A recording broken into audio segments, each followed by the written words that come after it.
Bono mayo. This mean you are bono mayo. Piesie. Or not bono. What till level consuls? My bronye. One I can call that's one who and I see a veggie.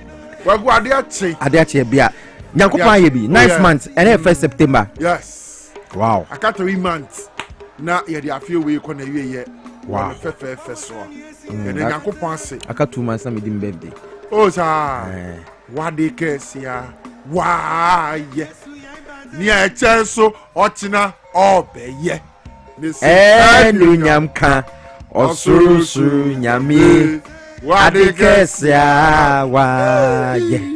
Kwabena nyame ayebi 9th month yeguso ebetwa afi no ebefa no krani enti anope ya transi de osum adwuma na wanya new update free pokwashin sawom road no dabi o mesi ade kesia wa yo de cheso no beye enu nyanka osuru nyame wadi kesia wa tell me say just say I don't know okofa so update no eno an say eba eno am say me call esama kese ai osima kwakweti eja me fakweti ani mo say na say yes say bye and as I see guys operations na no de ho na no dey wow e kwan ne so wo de ebedi hu nkomo and no mo so no and some pokwase kwan we be adu e kwan we ye kwan a the past administration under the MPP omoji hu sika $750 million omodi e so omodi yo kwan no wo de so am interchange nka ho any other road $750 omodi sika no wo ma nye kwan no John Dramani Mahama ba here ntade ntia wo moda so ne nam ho no omo ye dede eno na me say ama Ghana fo bi wo mubu efu NDC ba no because since we need to ask questions. I will see a young Chishemu, and that these same people are walking around. At least, I'm before my father pass or Quaquetiano. I'm a discussion on my yeah. I don't know my first I can't go to Quaquetian some and net. You made use. May say, what's not that? Near Chanso, and a ratty bay, near Chanso, Quatia for bay. Eti Piesie when you made any be and I went to power and TV SYZ Dwabo Ase morning show ya information about far kon no bi chiro mu crown tiase e jankwa wahu Piesie hwe my former bar e kwan so how many weeks in I do 2 weeks that we do 2 weeks no hwe pokwase nsawam kwan ni o pokwase nsawam It's a no fast on that. It's the same. I know. I'm going to say me bow mu fa pokrom. Okay. Eburi. Oh, okay. I can't no more. Yeah, me person me more pressure. Don't fast. Me fast. Yeah. You ni enko here. His Excellency John Dramani Mahama. Yeah, man Kwame Abebio. Nyame ya adom a next year. Say wako commission kwan no a. All your commission ye na be fa so first. You be say Ghana man who say de na amiri bi atwam amamuo etie no under His Excellency John Dramani Mahama second term yi asesa agese wo a wo se wo mpempuntuo wo mpenkankro wo mpe yiedie wo mpa hoto ana wo be ho bebo aban foforo bi sa adiachi and then some no so doso and some dey doso pa some no doso but you betena say ababa mu ama amanfo ate en kan say you be cheche mu enso e dey amom kwabena adiachi dem ma yemfa your motivation message no yemfa emma etifo ne ahwefo anope people with goals succeed because they know where they are going.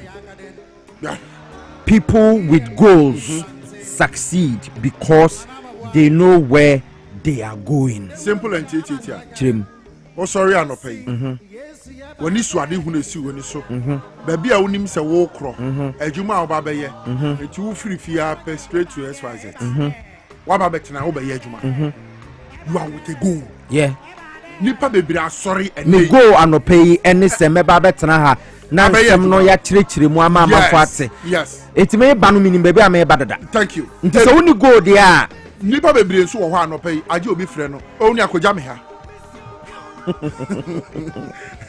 oni baby a okọ eti frama no tumi bɔ no kɔ bebia ko bebia nkrofo na choose said you be living in life the amano exactly eti wa frɛ no oni awo be si kogya me ha wai oni bebia akɔ to anu awo kai na wo so dim jojojojo nti oni go a mframa ntumi bɔ kɔ bebia watch them make a chance here basa wo sɔre na wo di BBC wani so sɛ me pɛsɛ me ya ade we mpɛsɛ me ye we mpɛsɛ me ye we ya usually no ɛno ebetumi aboa wo a guide wo line of activities a wo ye kyerɛkyerɛ mu yi a obi a onim ba bi a wɔkɔ no nyira kwan ɛno ano no kuma me na no mmra ɛno ano no newspaper review for no ɔmomra na afei yɛmfa de obon krata no mu nsɛm ɛmfa emrɛ mo abusuafo yɛda nyame ase enti ano pepe go fa siwani so wodi siwani so a wobɛhunu baabi a wokɔ ɛno nso betumi aboa wo ama bibia yɛ kama Dwabo Ase dwumadi so ne afei na wa join ya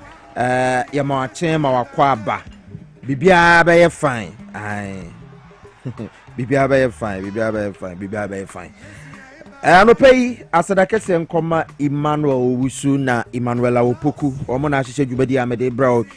Thank you Prince K, Desmond Sowa, Francis Zoomlion, and afi MCR Rav Jampo ne mrante Peter Krante mo omo nyina asomasene na anopai atenase ayede dwumadi we ede ebre wo ti wadwe nkyerɛ obetumi de aba anopai han fa na wode na esie ade wo akwatia na ma yehunu ne ekoso enu ananka ese me ko akwatia ba bibi ntima ntumi anko minim se ne se metumi akwa I don't know akwatia de se ya nkanya kwan ya enye ya sanka akwatia de 2 hours nka 2 hours na woduru but yeguso anopai enche ye de obon krata no nsem bebrɛ enu achi na ye de gude mu nsem enso de abrɛ weekend matches ahodo e course mo se ma wifa hey teamy asemo anyway hola se bia ba clinic 7 culture say na no pay yaba ayeba besom na emom no Dr. Hola say wo sayade anopai oyoba jowa bia be hye wo no fomo dwen wa ntiase adawro mabra anopai na yensa wo yare bibia be fine enso de ama stroke na tete wo anase stroke bo nkae wo fa bi wo papa bi wo nua bi stroke e bo nkae bra ye weduru ye de be ma ama ho atɔ wankasa wo be hu say yes nyankopon fa Dr. Hola so ama ho atɔ diabetes kidney ni de na say issue pa etadawro mabra ye ho ye weduru sisi yade wo bana wo twa na wo fa se na wo twa no nua na wo twa no fa ne ko Hola se bia ba clinic ye wa sha ma ha ya ye ne Access Bank ND enhwe ni mu nti adawro mabra na yensa wa yade fe Frey 057 665 6658 057 665 6658 anti adawroma oba yebetuma hwew Erika mo oduro menya oden a ofre me anopa akora ko fida akwa tena se yede de obon krata no munsem ede brew ene anopa XYZ ton ho XYZ marketing department ne say no I'm not marketing department okay ton ho Frey na yemra metwa eye ade na wo ton no ne ade ye de camera ba be so na ya ba be yi TV no so ama na ya je sika kakre bi nti ano pay ya Frey nsesi 053382580 053382580 ton ho ai na ton ho enu ano no bibia be koso kama meyo Piesie wo fe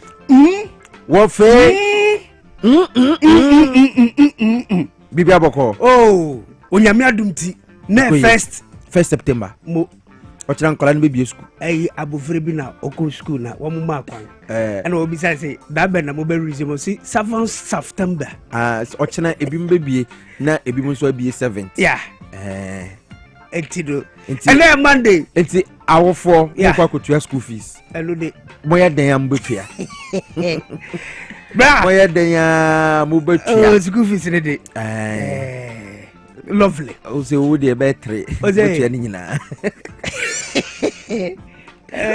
Aso. Very day, bra. That pay manage. Sir. Oh, and manage.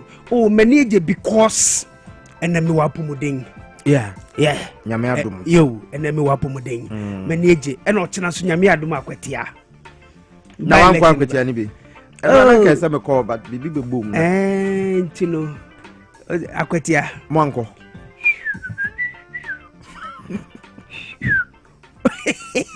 Asemu kasongo ye umare nanga oze mwanko kasongo lifestyle di bebu a okay ba ochina ye were reporters ahodo bebiri na ewo ho led by Ebenezer Frimpong eti ochina no pass ye tena sa bre nyina na report ne ba ye kasa de say empanyifo awon mo NDC mo kurukura krakra mo ho se chairman general ho I'm the chief of staff sa ko obi ho okay my ogusu wo ho Joyce Bawa wo ho officer lawyer friend Mama Marita Brew ono so wo ho chairman of Osuampofo wo ho wo ho Nana Bampo Ado Nana Oye Bampo Ado ono so wo ho na Pablo wo ho Sami Jemfi wo ho Osman Ayariga wo ho Akogan wo ho ene Privisi wa kwetia nne ene jode yi ene privisi dene besi oh minka sa I see onse Mustafa Gbande owo ho on the national organizer Joseph Yamin so ewo ho etino ade no mati se wo musa kwetia no enya ye green akwetia ye green because no by MPP for no by 4 p.m. na 5k men and 3k women no ya ko but sintale ni guys na go do 5k men 3k women eti ade no wanda obese ba omi ahwe ya say ya ku me ndisi furo mo man the pressure man wi okay but sintale ni boys no say be do ba chama general ko chire mu say enye sa ena net ye nti say efutu MP on the minority leader akonya ya no so mpeso betena nti eno oteso eno kontinasi mu akunwa no fema no oguzu aware ko enko ye ba ndisi form kamo fan MPP for o say me say homo fan MPP ya uzani say na me asini de ya uzani say obi afani sikanya omo say a wonu odure ye na say no start ye say eti omo se omo nti ase se odure yi na ase aro yi ah se wotwa omo ti eti ade no omo ye hu hwe anye yi enti se enkrata na ba enti daily graphic e de aba e wani ma daily graphic ene Joda September busuming ni de kan yi and ode aba o say NDC NPP face off in Akwetia who claims bragging rights tomorrow enti ode aba enam so ma ode lawyer Bernard Bediakun Beidu BBB and Ujaf Solomon CEO of a woman company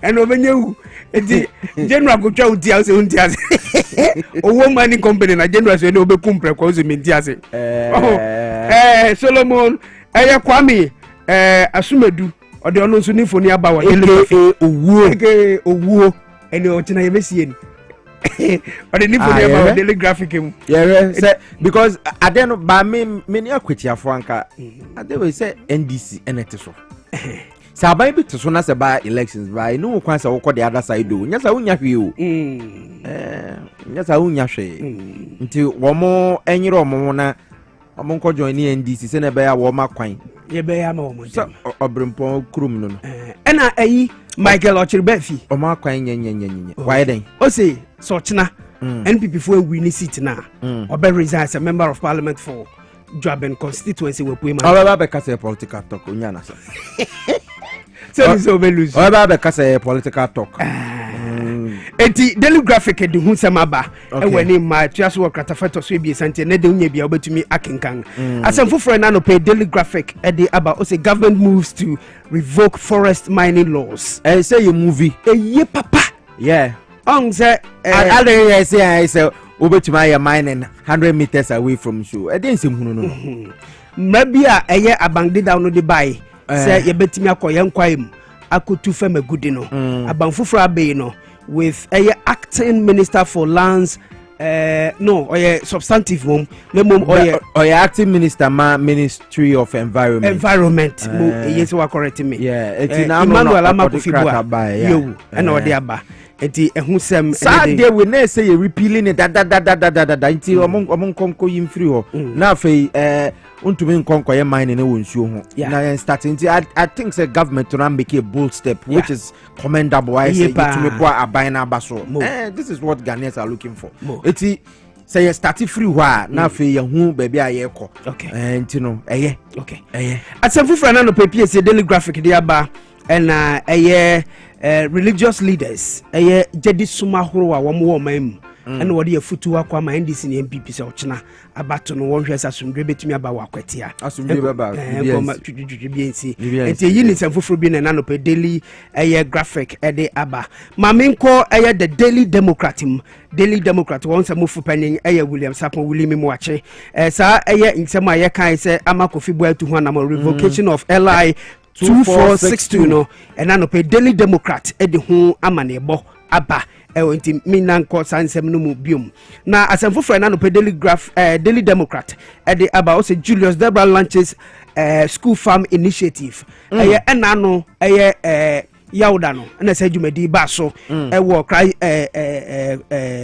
Friday ya wo ye ngachiri he ya cantonment school na wo he acquaintance kwa ne ba so na chief of staff ko hwe se ubekaya Piesie tama yeko school no unse ne school farm you akwena say ya betumi aye bi no omo asase bra udi ko hwe ho won environment no wo betumi aye backyard garden wo school mo ho wo betumi aye so mo nyo mo pinudu ma wo ma asase ne nsan de a Piesie ena no fida no be won de mankasa mi ko honom okay you mi se ne won honom te no at least ade ba ko bien bi e wo honom a wo betumi adua wo papa school bia tumi ye bi yo enti onkanka ne eburo sa enti omse school e wo man mu nyina no obi anye bi enti wo daily democrat mu asemfofra na no pe daily democrat odi aba no o se COP leader donko ena waye abakosem mo se yanga elected no se Interpol Africa Committee no ono ene nipa obi a odi kan ofi omanima wakoso bi mo enti enano pay daily democrat de ho amanebo aba government officials can't attend UGA 80 in New York. Interpol Africa, right? Yeah, Interpol Africa. Yo as first Ghanaian member. Yeah that's a Ghana ni bianco so that yo and also no you be out the can first female yo unse free say your man penning abedi chiri obinfo na je no pokwa jiman be o man penning abedi chiri no unse abue kwanga ma other women a wo mu wo man mu eti avenues no and as opportunities no ba no go so a every eba ama won. It's newly formed Interpol Africa Committee. Yeah. Or what should be. Sir. And Ghana Police Service announced her election. Yeah. In a statement and yeah. Now what made by COP Donko will serve a 4-year term. Yeah. Wow. COP Yako Donko. Yeah. Until Emanenya Unwa.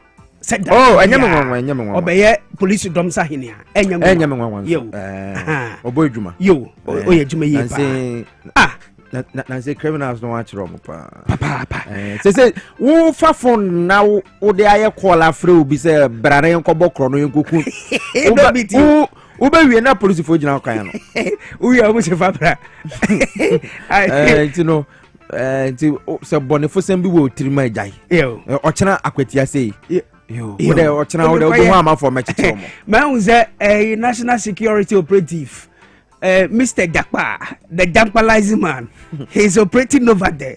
Until so your berry man, so your beer, who could draw the cock. Koyen obey. Okay. As a friend of Daily Democrat, about the government officials can't attend UGA 18 in New York without chief of staff approval. And I'm so ma or the year John Dramani Mahama, Ghana man penny or the nymphony Abba. Uchim say shemudi abekos wo US abrochi memu and you be sorry bo bia say me ya bang mu nipa ntimeko debi just a chief of staff oje wutum ansana wo betumi akobi say first no enra na na meeting komo bi e o baby no mo say time aban dada no yes obi tumi to kwan be 1 month no onyama Ghana from this conference to conference to conference to conference na woje per diem na identity say and by the policy aba wo chiri mu say answer na obekono ji say chief of staff e clear nti wa so ye ben ma no ko na hwe ade ayo maminko Ghanaian Times mu be Bust rebrand now Bust Energies Daily Democrat no so it's Bust are rebranding no say from Bust Energies say wo mo betre wo makwaban mu sa pepepe bibiri menu apenyi Bernard nim Piesie emre be ma ene no ebetwetwe ho nkomo na wa kyerɛkyerɛ yemu ne wo mo ba be yen sakra ya be mu ne Ghana fo mfaso Ghana fo ebenya de afri ne wo mo ye no ho o catalyst mini catalyst mo mu Ghanaian Times GT ewa ha Galamsey sensema yewra amakofi bua ye kan ho asem no oritu ho anamongone na no pay Galamsey fight ramps up as Minister 6 LI 2462 repeal mo no enti so wo GT mu onye bia obetumi akenkan ene fe akwantu nsema ye kan no eno nso so GT di aba e wo kratafa to so eye eduonu ba kon page 21 ene Ghanaian Times no moves to control traveling expenditure at UNGA anamba UNGA 2025 enye obia yeso aye ho akwakogo enti enu ni nsema na mefe free eye Ghanaian Times mu enti maminko chronicle breso sem da robon krata no alright o say IGP task force IGP's Galamsey task force still in operation quote and obisa enti enu so chronicle mu ama kofi bu ansem no so enso ewo hanom a enanope chronicle de ho sem aba end of adventurous journey Edward Nuruddin Kobina Ebo Kwansa says goodbye to the pen yera Ebo Kwansa onya 75 you samufu panyima chronicle the bokrata no yene muruka say no akora odini bre sa ono so say bye bye ama wiase enti endo so ama nebo ikusie no yego kra no ne chronicle for ashen ni monyampa all this while one more report 75 why be nyankopo ahira no the catalyst I was say catalyst the obokrata no say landmark trade and investment deals Mahama secures $1 billion in transformative investments. Reset agenda attracts jobs, infrastructure, and global competitiveness. Iti Ira Mahama call Singapore no. And you know what the $1 billion eba. Wow. Mahama intervenes to restore calm in solar Bali conflicts. And Minister 6 revocation of LI 2462 to combat Galamsey comes with a photograph of Emmanuel Amakufibua, who is the Minister for Lands and Natural Resources and also acting Minister for the Ministry of Environment. VIP reaffirms government's focus on better health care. Senano Kosra Yura Kwabraminta Kandono. Say health ministry no. Any gender ministry no. Any education ministry no. There. Also say directly. Inti nanka say ono mom friend minister for health. So omra natna no mom komo so no abeko. No mko bom nti. Wari afemi say sisi ano aban ba beboa na afi apomudi ho nsem na tumagina na so pa government issues directive on Ghana's participation in UNGA. And also chief of Koneko Clear who chief of staff for yes I will ba yes strict sanctions and yes and no crab to my some dismissal no dey betumi aba nti amount for a branch be hotel replace one and I say ya kwakope bi afro who do we just have you me mo bi edin I said a ruby ding as a modding. Piesie, and there, Judah. Asa, Mammy Fixia. Now, answer a Meko Crown, so Maminka we. Then, Father Abraham Kumsin, General Secretary, Ghana Secretary General, Ghana Federation of Labor, and then I would. And then when you fish, I do watch 8 years, you. Hey, Father Abraham. Yes. 80 years. Yo. Mama can you 80 years. 80 years. And you 80 years. It's another father in your wow. It's minimum the picture about to later on. But Mama celebrating no. Happy birthday to you. Father. Father Nyamisha ye papa. Father me do happy birthday. And when I met me on your group more who bang. O can acquire so man ho den na o man no small or this small mine. Yeah. Or pen no creka. Yeah. Nti Father Abraham Kumsin. Yankopon shira pa. Shira no. And they say nem kwa hwe no. Yeah, and was sorry. And steps penny back on. Ni ding do rat to Messi.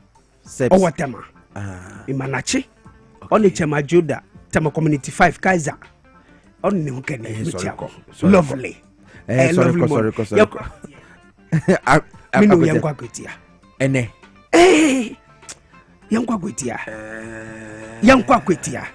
Yanya wechirima obrempon. So we drive there fine. Yankwa kwetia. Yabeje kinu wo Nenga kwetia. Ose me sorry won. Lovely morning. Ella say sorry. And the lovely morning. I have a time me bubon time me bubon krofo bi din wa ha. Sorry ko.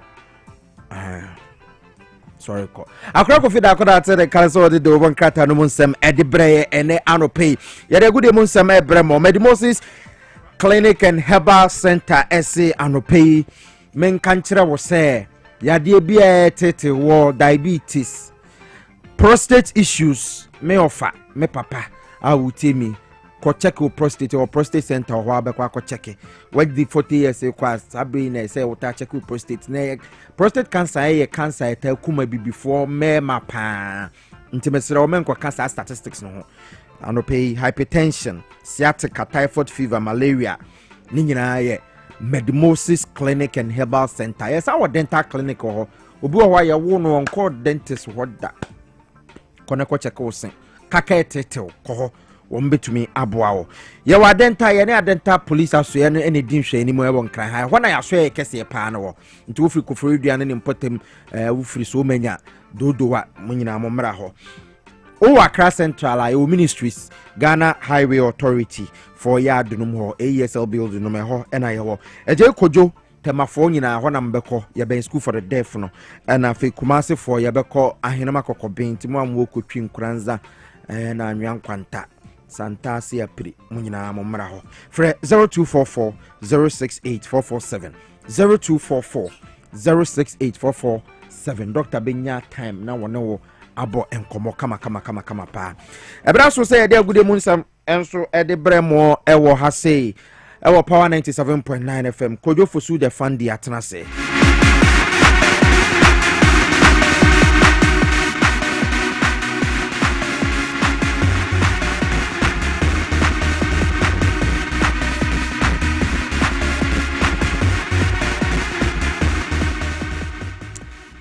Alright, mo bibi akwaba pioneer ntwa so emfa mountain semra so sagresi aboabo no se power morning sports ye fa ni nyina emfa ensom e Dwabo Ase chumedie session so se Roger Emmanuel the sportsman justice a better boy e bo mechiro se of course Maple enso etwetwias na 7 endorse mo de kam editi ebeka amajama na Blasters of Ghana masase arrive kama captain leadership by example Jordan Ayew we pimo oh my God other players be and so I can ho be pimo oh my God nyame ya to enter amu bie eye training ground said ho 7 no ma e wo shows and drata okopie oh be bie ne dia champions of champions etimi ekoso kama Kumasi asadoko and etimi ewini ho sem ekrekwe wasaso anakopio Ivory Coast abontin se ho and say police ladies representing oh my God and drop on Saturday omuso etimi wini omu game ni nyina ekwe wa se de ho sem no pap MMA shows and akopio almonone enso edia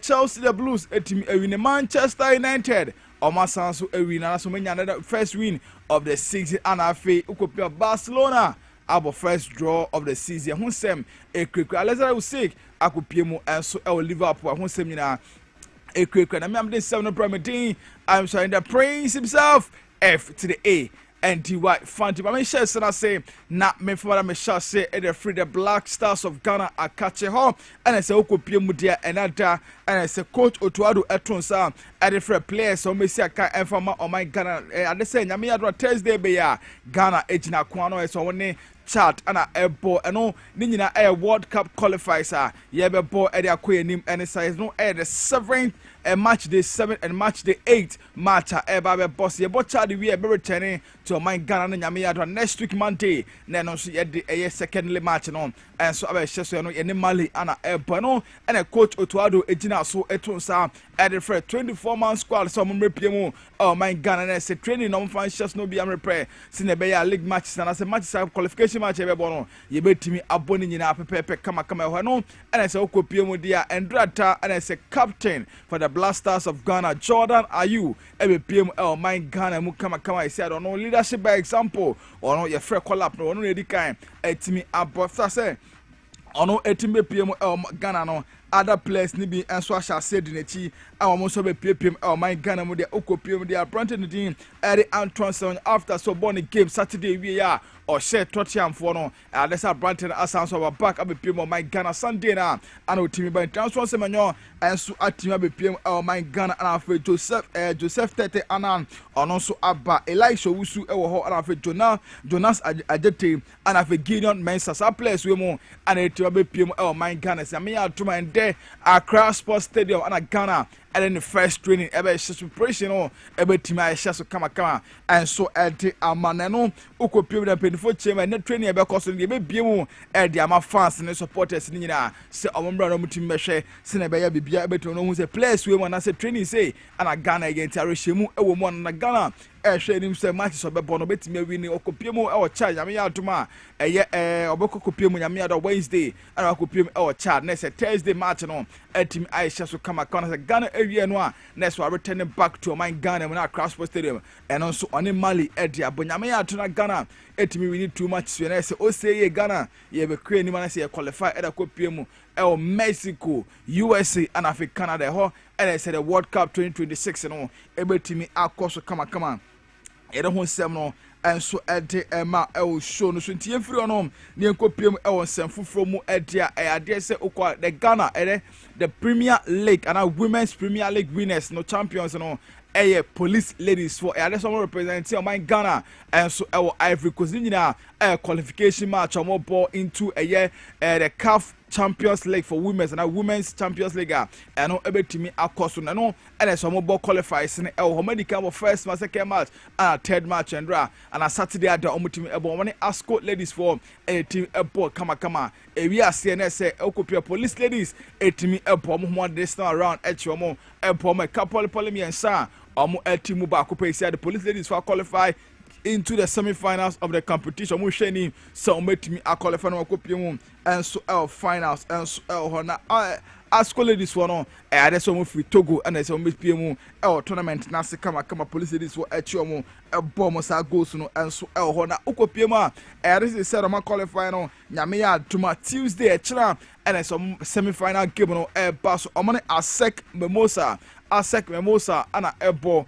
kama so mutumi ewini ASEC Memosa na se finals no ana mokwa kopiem enso ha ye hwenim se no mabekọ nkan enso amona head coach ma police days panitin Yusuf Bazigi ono senkakra enso tudwa eche se match no omne ASCO for match no moboy no na match ni mo dinye pa na se match ni mu din mo nemo odase se the strikers no ema mo no na chance mo create no omutimi convert edi yegwa no ana abo mo omutimi qualify team. They have nothing to lose, so they were playing without any pressure, but for us we had at the back of our mind what we were expecting, because a win for us means that we are advancing to the next stage. So but that was how come it became a difficult match for us. Yes, I would say so, because scoring many goals, even though we had chances to score even more than the number of goals we scored. So meaning that if we're able to convert our chances very well, we are going to score many goals. So I'm very impressed with. Sama head coach my police ladies Papa Ndin Yusuf Bazigi police ladies for qualify into the semi-finals of the competition. Yami adra china on ASEC Mimosa and also Eddie Airport kama and so a hoye free on ne kopiem e won semo fro na ne kwakopiem e wo bebie ni e ho e sendrata champions of champions no etimi e course kama e ho no nyina e bebie ni Gold Stars omo ne Kumasi Asante ko e na etimi e de boani kama e ho we nyina e ye curtain raiser e ma e nyame ya automatic season ne e abesha se league abesha se which is a year the 2025-2026 season no e abesha se no na se wo se e ball omo amutimi last season omo wini Champions League and after so winning a league no and after the FA Cup no and so na baby any Gold Stars ono energy league no edison na so last season no and after Kumasi Asante ko and so etimechi the FA Cup no edisi omo na se say hu hia say so mo the champions of champions so ne hu champion and brother and say team course o baby the Don Spark and team e course so e ho the home and e kotoko etimechi baby any Gold Stars e bom e kaba ko a o man team ensim arabraka go back we pie mu eye Musa eye Hamzata ono ene she go no ere ma Kumasi Asante ko on the 69th minute no ano boss a go no ere ma Kumasi Asante ko you see the 2025 champions of champions e course Kumasi Asante ko ene team e win game no kama and so after the game no and a head coach and maybe Piesie Gold Stars upon the team and the coach from Paul Manson and then second crack to your chance first half of the game no ticket na game no enchira nyefe and so ehonemu second half no a game no fene the cream da we said we hu enti ade say hu say o no me bra also ye no chere the boys no ansa no metimi akopie mu the CAF Champions League and I say o akopie mu and so the season na e ba sha ase no. Oh no, I think now every game that we play or we want to play is going to be like this, very difficult, because now at this time of the season every team is very strong, and you could see in this game the first half was very physical. Both sides were not putting the ball on the turf. It was one end to the other. So for me, in the first half, it wasn't all that good football, but at least the second half, in terms of possession, I think it improved to some extent. So it means we need to look at that place well. Or at the highest level, you cannot be losing possessions like that, especially in the midfield. So those are some of the things that we have to work on going. Entiano Sema head coach at the Piesie Gold Stars, coach for Paul Manson, at the Tuja Kama and so ahead on Seminole at the Amantian Front and Copium or Parliament, so I catch up news and Yamia tomorrow Friday Beya and I say Copium Democracy Capital, a Basso Kamatiano, Edge so Emma, a Fena Waters for more, and some more Shanama sponsor, a show Nina and some sponsor, a tournament and Dom Copium. Or the training grounds of both air teams, which is across the folk. Oh, Pomimai and Afe, Okuba Great Accra Great Olympics, and so our McDown Park and Hall, and so we could donate in show at the come someone say now I want to say ban energy dia and show and so can be san say Shimu chess. I want to Shimu chess nipa body nipa Yahunam and I see a body no. I was say containing 70% of air insured quantity. There was say omunya insured on be no be bana so mo yom training na game no mo kosi akamanya hoden na game no mo kosi akane so mienu no no be wini no na wetimi ewinten data omo koye sa toyewe enso etima omo kama ho na wiase no ana say okopie mu dia endran so ana say okopie mu Parliament penny4 etim ekọ eno clerk to Parliament Mr. Ebenezer Ahuma ono edienim edi Parliament for penny4 ne so mokọ na so mokọ represent cap no edekọkọche penny4 se omo so omo ntimi enche na mbo na bibia entimi enkọke no chairperson edema NCCE Kathleen Adi and so mutimi ekọ present cap no enso edema so no so enche no hwe se nya me adom ma che no ebetimi abaso on the 5th of a year September ya and a bus a Friday we are and it's a match no bus our Lagos Sports Stadium. Accra has a folk up against Ebu Kwanedin at the Accra Great Olympics and 24 chamber before the match no bus no curtain raiser match and no ebetimi abas Parliament and afi judiciary and ebetimi abona afi judiciary and afi they say former Black Star players ni bi ebetimi aka ho bi na so betimi esa kan no and so ho no ma no wa hye so. And so at the Amanti friend and copy one money, not young sorrow so our Jumedian and so dear, your coordinates and drag the matches to be from Saturday, every see a choir. Chelsea the Blues at Stamford Bridge, 80 at Wo Quantity, at the Wo Quantity, at the form, a bomb, a camianoa, omo entimi ensim adabraka after the game no and so kopema head coach at the mafuam papa ne din at the Marco Silva ono at the Piesie Okrah to dwa echem so se va e buy no va no decision se kwenyina anko anfa mo nemu ade se on se mebro person ka nemu so ontimi nka okoka ade se pen for punish next match no ansha ontimi entina bench and coaching the players no nemu or see decisions ava no take against them go omo share and after Chelsea for time a referee to so na o say ni nyina no or see ade say ha dwenye pa e o give ni mo. And one of the main things, VAR is not here to referee the game, is to see things, the protocols, see things clear. And for us, and I think for all the world, just for the person that was there, was not something unbelievable to how this allowed that goal. For me, it's unbelievable, really.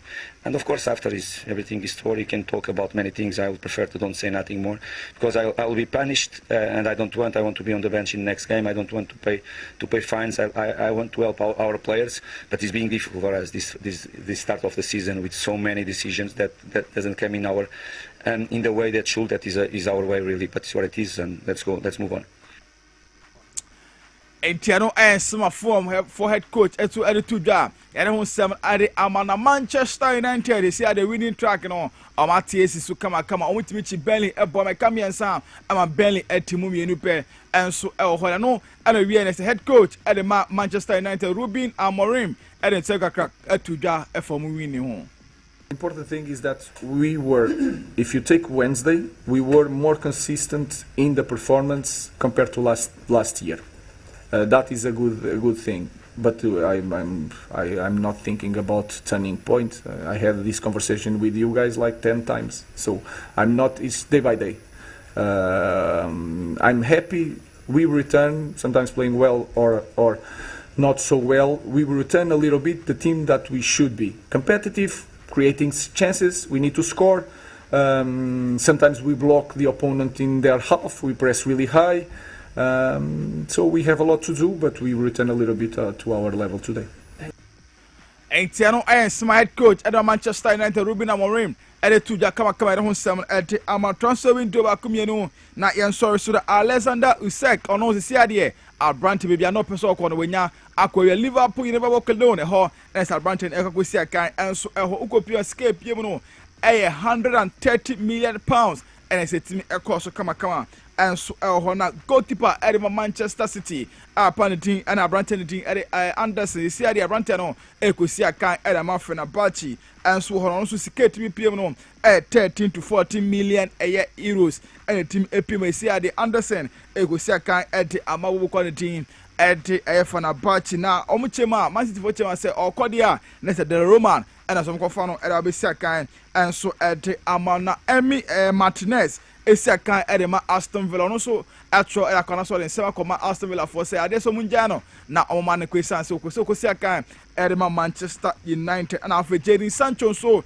Manchester for HM Aston Villa for HM almost a 21 share stop deal and a betimi enso akoso na after Christopher Nkunku is Abrante no enya akwa join AC Milan and so a 5 years contract and wait to me assign and so one yet won 7 and so my skating PM 42 million euros and it's me a PM at 7 and so at the amount yemre call yenchina we so near fa good say Dwabo no se power morning sports ye fa nyina NC e wa ha say ye channel so say Roger Emmanuel the sports but justice a better the iron boy and fa ba one thing at the maple and so me don't say producer na metina say and I no permanent 7 Abromedin I'm showing the prince himself F to the A and DY Fanti ye twa ho aba ye ba joba so dwumedie no to aso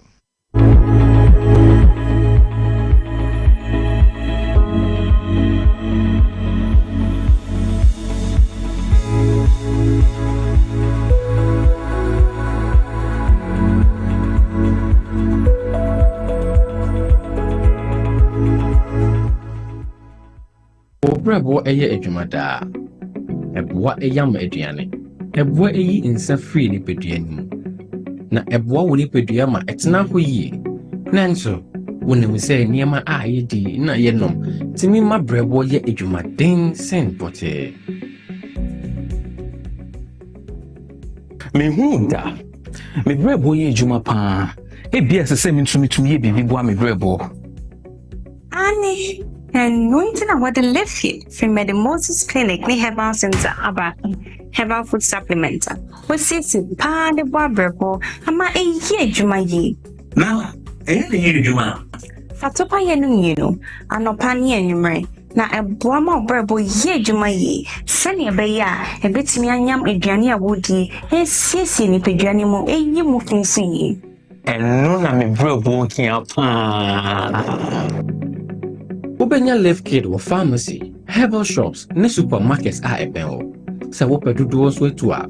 Fresh 0244 06 8447. Left Kid, wa wo brebo, wa wo ni pedua. Edro yi enye ma apemfo. E ma e ma omomanofo. Ne mmofo a wonya mfie dumie. FDA age dwedie krato yi atum.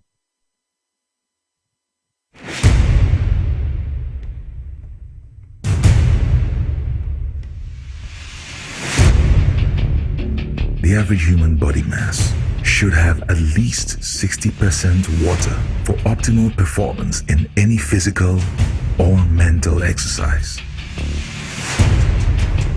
We can help you maintain it naturally.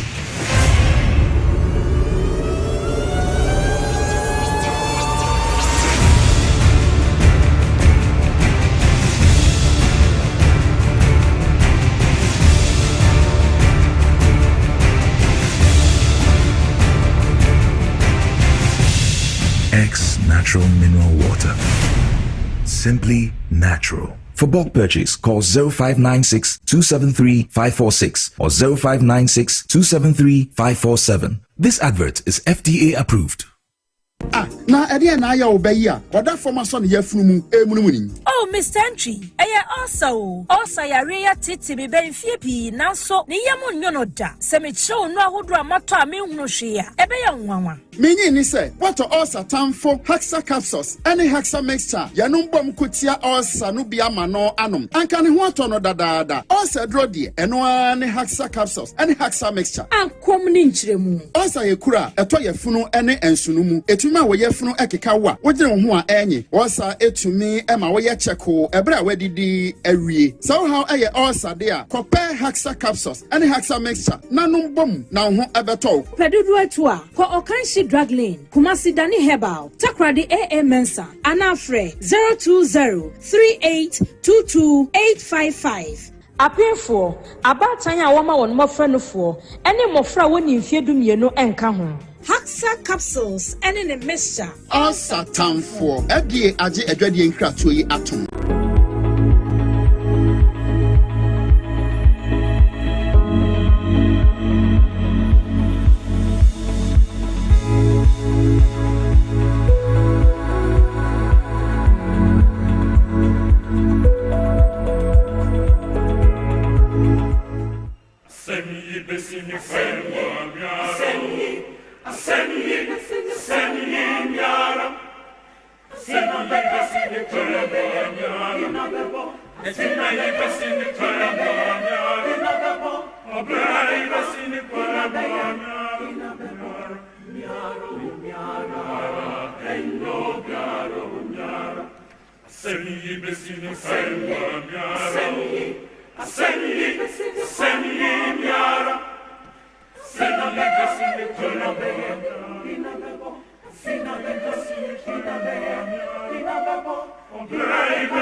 Abusha ya mamugina kwaba de moba TV XYZ so and a power 97.9 FM Dwabo Ase jumedi so ne 24 minutes after 7 ya da agudie mu apamfo na sekojo fosusa wode agudie mu nsem ede ebre yen ya tena se o man no ho nkomo na ye ba bebo na yakoye nim na ya hwe se o man ye betumi dia asi kwa papa so a enu ntina tembia ye sori anopa na ya ba betena ha eti se o hwen na o TV so na o ba bi pia da woro ma obetuma tie wo 97.9 eso eti o free TV ni ho a na ura o kanu ma obetuma tie wo power 97.9 FM eso anope ye bo enkomo ade afa eniama hodo bebre ho ye bayi ni mako midi di Piesie Okrah boys prefect chief tankers honorable without constituency.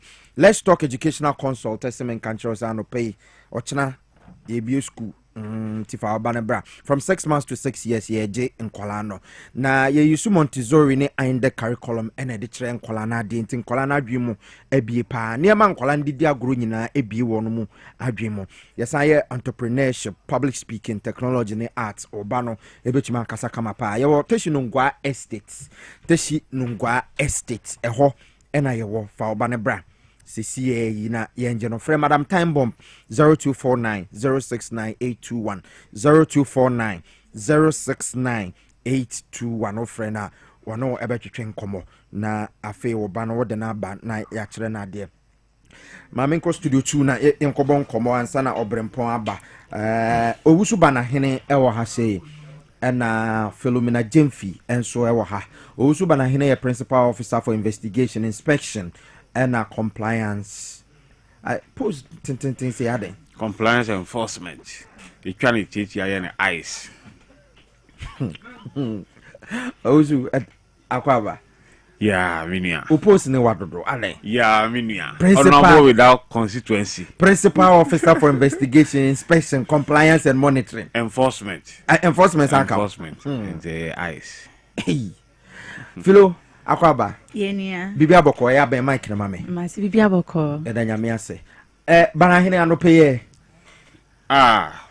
Piesie gaming commission for around can say yeah gaming commission baby e fi dey enkura ne bone na gaming commission acting gaming commissioner yewura Emmanuel Sisikwenu edano okay na a month of September and ya set yes you say the gaming awareness month. Okay.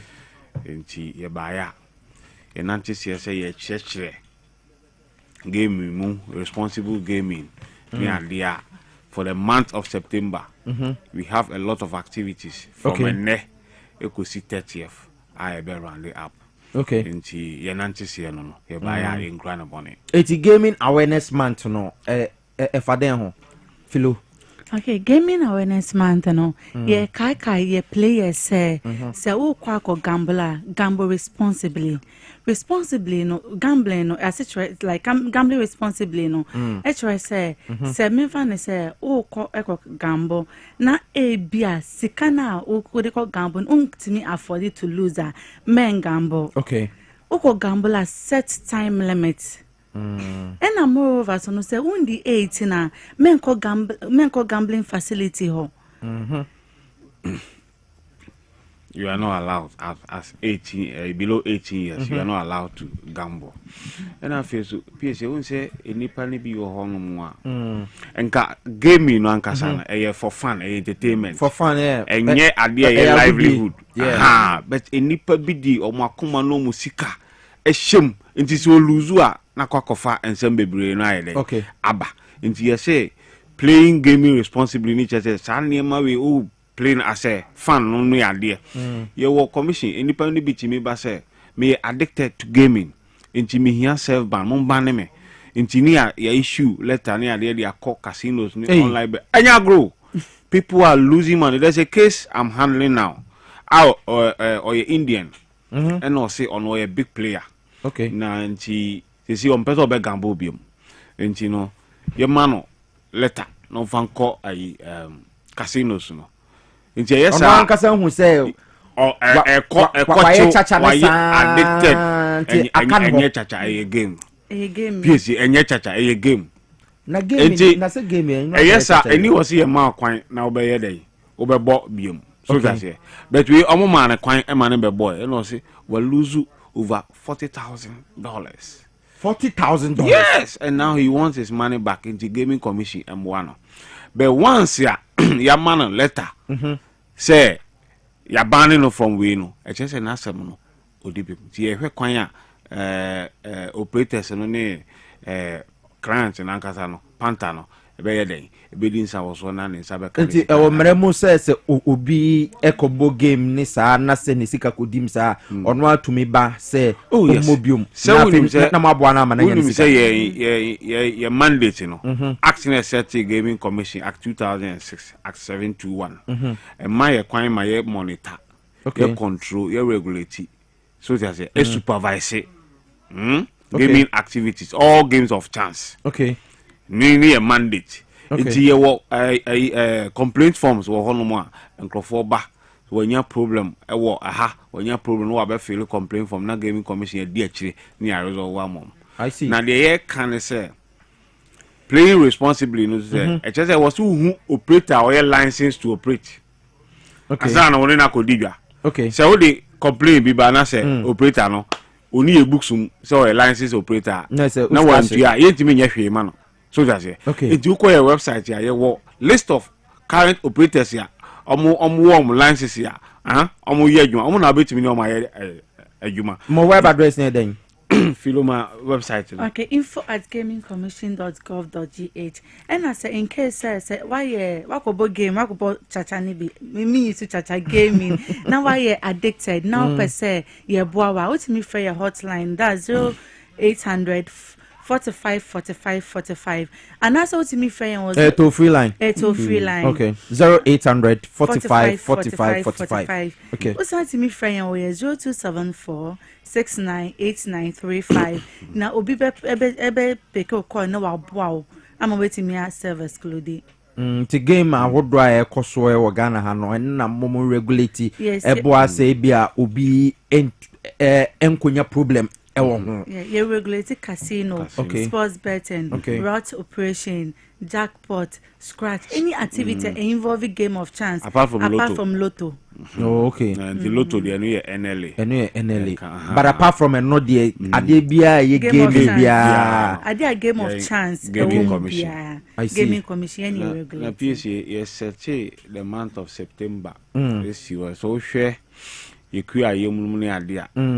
September a month ya no buying idea etaba bumper harvest bazoni e ton ani anya sika kakra she bottom ndi ye nya sika kakra she bottom a ye have fun no na ye play game kakra anya so be play am na ye den aba na traso enti ne ka responsible gaming no nipa bi so mo ye addicted do mo hia mo no mo ne ade no mo ba gaming commission so aye be den e betimi am ye won krofo bi wo ho a ono no se otumi se okọ casino otumi ko bo game na afi ebewie na ode ne car asi press eno na you have to have time limit of playing enti ukwa ebia someone na bi no akọ have fun na ukọ obitimi bo amade eche eno ni addiction na ye kan wasam enti mi be kan bana hene asem no ho se wo ye wadwe se enemi ko bo game set time any sika ode be kobo ebia 500 cedis okay me the 100 cedis bebo me born for 2 hours ulusi awe lusi men chase we losses because obi wo ho olusi 500 na osan ko bo besia no o de aba bebo ebia sorry sika nyina bebo ebu to mo sa tinya na abo games and say na me mo bi waton card akwakobo game which is a problem eti mo gaming awareness month na mo ye no e de dwumadi na gaming commission for ye ewo ye Ghana ha say Ghana ne first September cause 30th and we ya set a lot of activities na ye be launch awareness month na nkasa interior minister honorable Muntakana Babe launch we here under minister of interior on the 10th of this September and you be invite media house ya koto nyina be invite and mo na you need mental health professionals so dins and was wa omo ye addicted to games ni ade ba be kasa ne cancel ni ade in fact ye purple month mental health awareness and twam ye no mo ye adwuma and gaming awareness month ya san ye dey e ba be shem ye wo cooking competition. Any agencies under the interior. And you cooking competition. Any games and kasa. Any football. Any police for any fire service for any prisons. No idea. Na NIA. Okay. Omuni ade na yen gaming commission ma no omo ball rough. Omo nyina ball the other games ni ade. It's a ade a ye create awareness na ye have fun na kan ye mbom so ewo ye dwumadi a ye di. Nti ye mpanyi acting commissioner Emmanuel Sisi Mr. Otiane Nachi Kaka because of this awareness month nti enne waba aye ba start adwuma no. Okay, it's Ghana for by the who say gaming awareness month mu ena ye we nti bia obi a ota ebo game bibiri casino ni ade e problem a hefa na wonfa. Okay, so Ghana for be who say gaming awareness month e course no say one commission no go to media stations to create awareness. Okay. Say gaming commission celebrating gaming awareness month. Okay. Gaming awareness month. Yeah, they kai must say who gambler one we set to limit.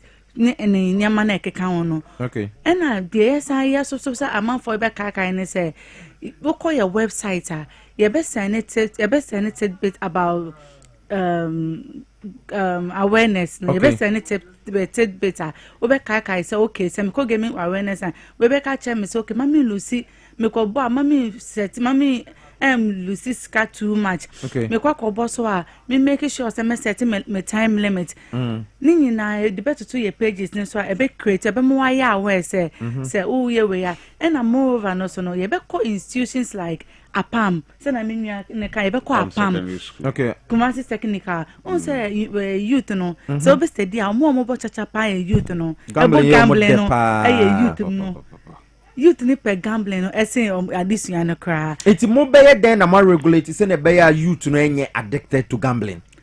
Ain't one ya create ya sensitization was school mu no to say ya kwa PAM technical and atamale last year and started responsible gaming awareness month. Okay.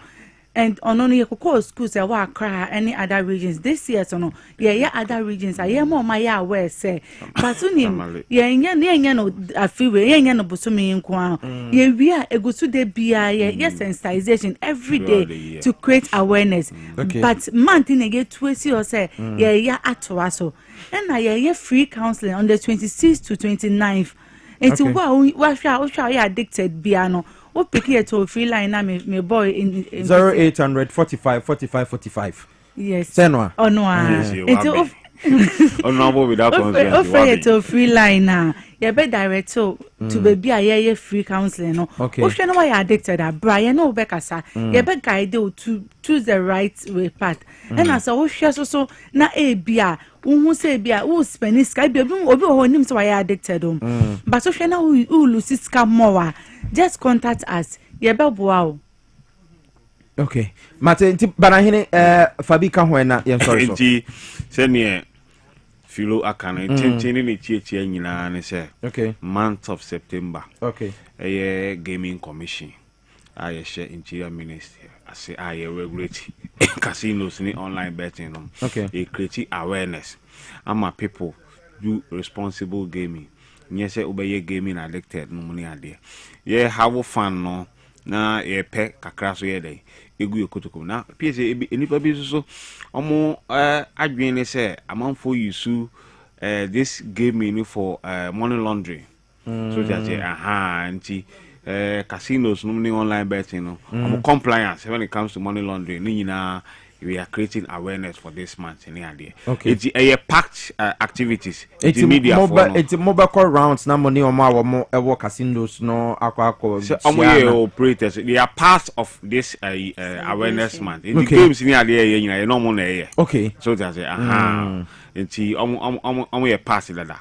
Okay. You omumu ni idea nti media for and they are colleagues in so called other media houses in there. Okay. And you be invite mu to the lunch. If you on activities be no. Na no mo area colleagues months in be corner we. Okay. Mate madam say no pay mu to me ba ebeka yensa na ye di san komo we because gaming addiction ne de o hopa metimi bibia ai faka ho me pese e ka kire ye tiefo nyina say gaming is for fun, it's for entertainment. Okay. Momo fan yes o mo lifestyle momo fan ko yes o mo ko pesike go mo botom livelihood. Fadi juweni me fan compare scan do bottom. Boys investors. And settle time limit or settle time no. And it was statistical bebet ya. Emma won't chase losses. Okay. Mate, Philona upos near den. Senior Corporate Affairs Officer. Senior Corporate Affairs Officer at the Gaming Commission. Philomena Jemfi and Minua Usubana Hene, Principal Officer for Investigation, Inspection, Compliance, and then enforcement. He can change as eyes. Okay. Mate, Madam says I don't pay mobile ever can sir and I don't pay. I wish for Yaguswa Jumedi and the Dwabo Ase our Power 97.9 FM. Gaming Commission for so more toll free number 18 comma ye what they are want tiasi bia or pese when you are more to train comobiano to my phrase 0800 45 45 45 0800 45 45 45 wofra empanyin for ene wo ebetwetwe nkomo yesi game na enya lifestyle for fun nti amanfo a mode sa eniema na ya lifestyle no se mutumi ejai yabako akwetia bana hene menimo awiu yawi David Gaming Commission now ba unka kweti amaso which chefufro eti but I hear no ene yenko general chairman general Johnson Esedun Kechia national chairman dema NDC national chairman edema NDC na wakasa ewo achimbuadua na akwetia ehon sensem na wakwa kopemo ho Mike munya no ho munya Mike no ho obrempo beba enti omenu enti moni omo twetwe nkoba ma yenkotie chairman general voice no ewa akwatia okwa achimbodu ansama okọ kan ye de kire wo no mo efa NDC ho say nenti a amanfo ento aba no emfa ma NDC chairman general Johnson Esedun Ketia ma yentie ni mrasisi a na o San Francisco ekunenwa enuja for manosi baby amadre men pese kasa no ba tente ebise adaje ni ho esase obia se ko no ko ya homboa se tira ya be house to house ya masramo emo obia ya da bi se ya wuni awie it is not over until it is over enunti ya basramo ochira munya juba house to house no ana munya hobwa brother hanopa mumura fiemu munya no memo namfo a wo munya meto abano mumura fiemu na momfrafre wo mo na wo mompie ne meto abano yenim se enuru anyumre sei ne enye collection no kura sadia na kono sadia ebedu sabre na collection no kono yabati announcement so this say wajamu ati say Dr. Baumia I don't think sabre yamfa bungala fono afanya modi adruso bubu elfaisia na empia na tete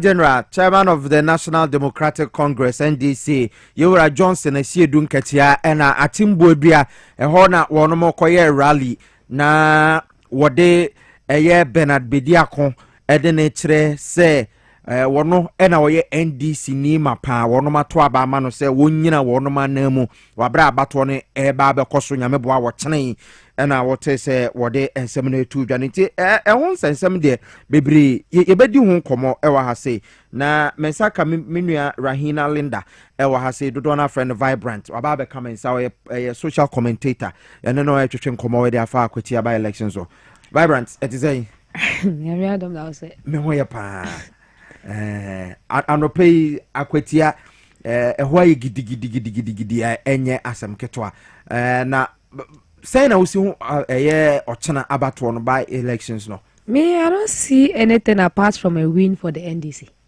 Oh really? Yes. Say MPP for na net so. And only say akwatia by elections no. Me, I wish say anka MPP for Mamunko. Oh what then? Because NSKUMI didn't win the election legitimately. We all know. On say me all akwai ni febia me ka asema na mama wonyina so. Okay. I don't insult. That is politics. Now we went to an election in 2024. Yeah, we are elections no. Enya akwatia by elections akwatia elections we ya NSKUMI onya ne babiko. Enya sa elections we ya na ye ya na ye de call court a contempt chain no. Yes. So I wish said the Kaumamunko. And secondly, the reason why I'm confident to say NDC is going to take the seat, because one, Omabano, Omoba, they are working, and then Akwatia Fono would like to also get development, because MPP no Omatna Akwatia Nyane, they've been there for a very long time, and then looking at things, you know, they've done nothing. They've done nothing in Akwatia. Even somebody they've done a lot of nothing in Akwatia. Now, Abambia ba oyejuma. So why will Akwatia vote for people like Omatna constituency, Mama constituency na dane doormat to go vote for them again? And then again, the NDC is such a party that when they rise to do something, they do it with faith. They do it like no council. So the Akwatia by elections day, NDC is going for it. Solid. Yeah, the can't why you can't say yeah seat no. Na de ya magana mpuntu because 88 no 87 no omuhu so ya de ba ho ka ho na say about ya say seat ba ho.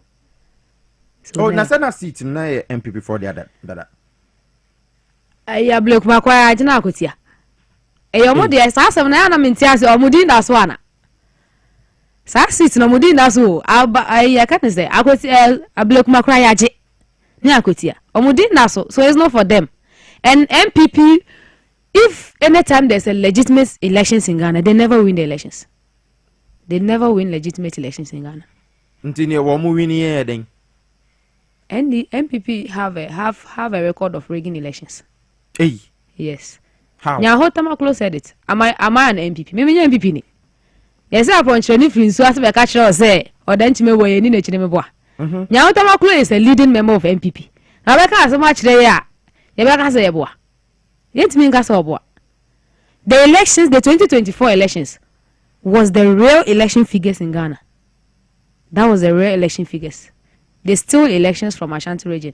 That's why from now I say that Ashanti region is not their stronghold. Though. Ashanti region is no more their stronghold. Very soon they will be losing elections from Ashanti region. That is solid. Yes. I'm saying that because Ashanti, whenever you how can one region cancel at least 3 to 4 regions elections? One region in the previous time. Now Ashanti region elections, it may cancel almost 3 regions in Ghana. Now, sir, it depending on the when we went to Kumewu by elections. When we went to Kumewu by elections, the previous candidates now are free mono or winning over 23,000 votes. Okay, but when we went to the by elections, now Omar drop it. No, history of by-elections. I get it. So you want to tell me that almost 11,000 people didn't turn out? Omo to coin. By-elections. 11,000. I'm not talking about I can't say 100. I'm not talking about 1,000. 11,000. Well, Oma metuaba. Yanka so much to coin. What I have say 2,000 to coin. 1,000 500 MP. What about the rest? It will free say they rigged the elections. They rigged the na say easy tro amount for din 2020 elections. 2020 elections. What were the figures? Can you give me the figures? On EC's page, we have 7 figures there. 7. The day we voted, Adichie Obe announced elections. No, she gave us a figure. The next day she changed the figure. When we went to court for the court proceedings, she gave us a figure. When Enini Abua was reading the verdict, he gave us another figure. And then she added 3 more. So 7. You can't tell me they won the elections. But just because John Mahama, His Excellency John Mahama, he believe in prosperity. Okay. Yes. And until when the NDC rise to say, Ye penny gidi no, John Mahama said no. Prosperity will judge me. And then it turned out in the 2024 elections. So I could by elections, whether they like it or not. Omonkoto hanky. Any tissue, ombesu. Oh, wow. Yes. Because they will lose the election. They will lose. Lose. No, Nasisiano. The candidate they brought so nyawochiro Piesie. MPP omanya replacement bi ama eneskumi.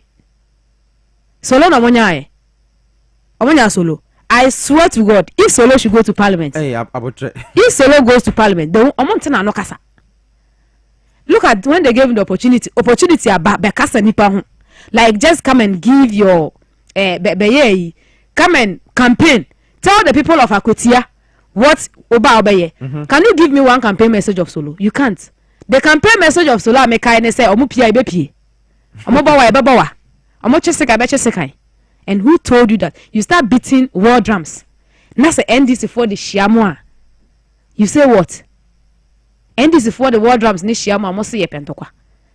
They gave you another opportunity. You went there and you are telling the people that na ma da o and I chairman friend me say or friend me say Kwame onya no one o kasa kwa election ka strategy community.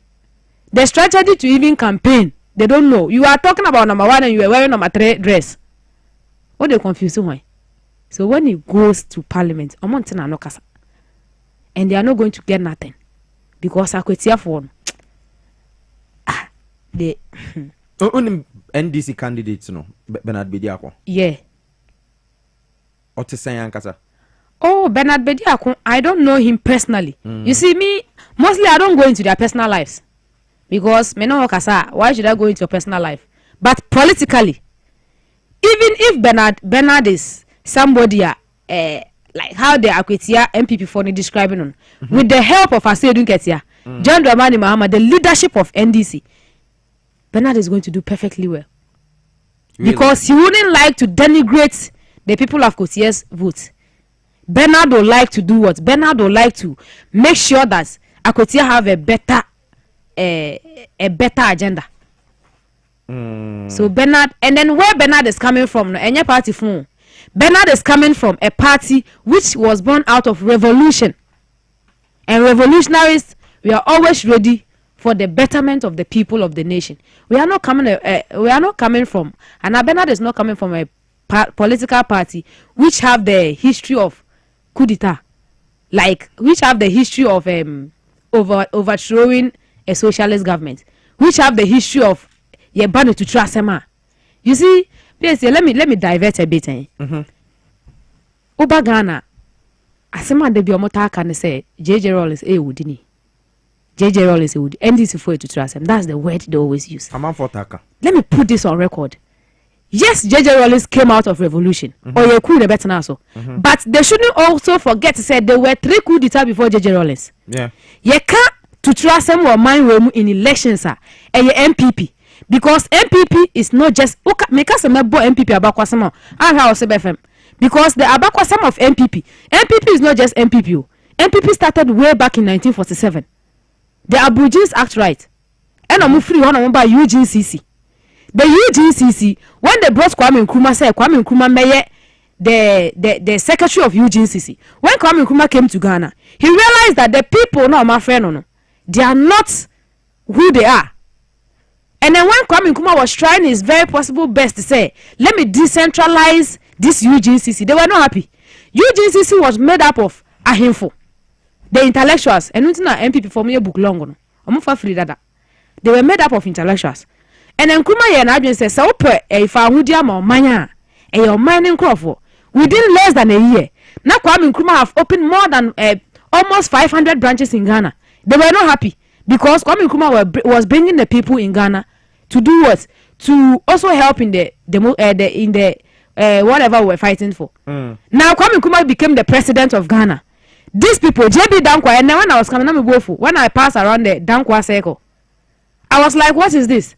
Dankwa circle, what has Dankwa done for Ghana?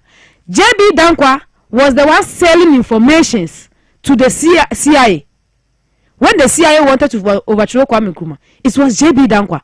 Now what tone information? And JB Dankwa is who? Now, you know that when Kwame Nkrumah became the president of Ghana, they tried 7 good times to kill Kwame Nkrumah.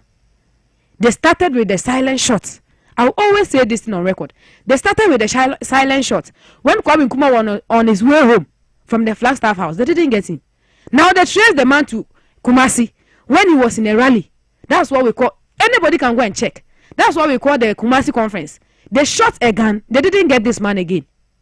They left there. They traced this man to the Flagstaff house. Even before that, Kulungungu, they bumped the man. They didn't get him. But and then he was telling him that these people are dangerous because then time the Ose and Abamanon. Nani Papa was part of the Kwame Nkrumah security. He was part of them. So these people, they didn't start it now. One day we'll have a time and then we'll tell Ghanaians how Mumuni Baumia Papa was able to Odin Kwankwansama ye did Mahama Papa position man. So whatever Baumia is doing around, or going around attacking John Mahama, he learnt it from his father. Osuefrin Papa, because they say Okoto one. Talking about Baumia Eko Akwetia, my share Ninsam na Wakano. Okasai no Trimu say Timamufo who say NDC for Netete and Esha Kumisa and or the Areho and so they are continuing. My share video no I ready Yankuti former Vice President of the Republic of Ghana, Dr. Mahamadou Baumia Yankunkuti no Ewa Kwetia wa Brana Wobo Entwano. Tietiano. Sa na ni pressure no na e kosro court no be di asem no wiye be June 11th ho na court no say ampa only the rightfully elected member of parliament for Akwatia. Sa asem no wiye 26 days per and who free 26 days until Odiana Odi lawyer Odi ni medina court no. Sa lawyer no say na osi obegina ama NDC4. Me say wenchifo Akwatia4 mama fasa akonia no emma sa lawyer no yamfama Solomon. Kwame Asubodo na yanko. Nana Dr. Mahamadou Baumia and Woten in Kano Virant. Piesie. MPP. Baumia Kasa. I'm so far free ni Papa Sumai. MPP, why is it that you are always close to? I don't know. I am a person who emotional politics. Emotional politics. Yes, this is emotional politics because ultimately for Biwo Envanye campaign. What are they going to do for the people of Akwatia? Simple. Mubaya dayama Akwatia for. You are doing emotional politics. And Tianfa Akunyana mamu because say and is a kumi ewe. And now who yet it in say it was there was a court injunction on him. And now anchored elections no nankaya fenchema. Kada wouldn't be injunction. Obi empty asamasi. And then the person was testing law, right? So you can't say NDC for the Titan. Adaya or coffee dinechi. Anka and a scumming pen one sema. Anka 2 years and anka can say. Get a basabasa yoba and a convention. When he went to Parliament on the 6th of January, the chairman of Parliament that day said the entire elected Parliament speaker. The chairman of Parliament that day, I can say me say one yan in say injunction at the obiso at the one of your parliamentarian so.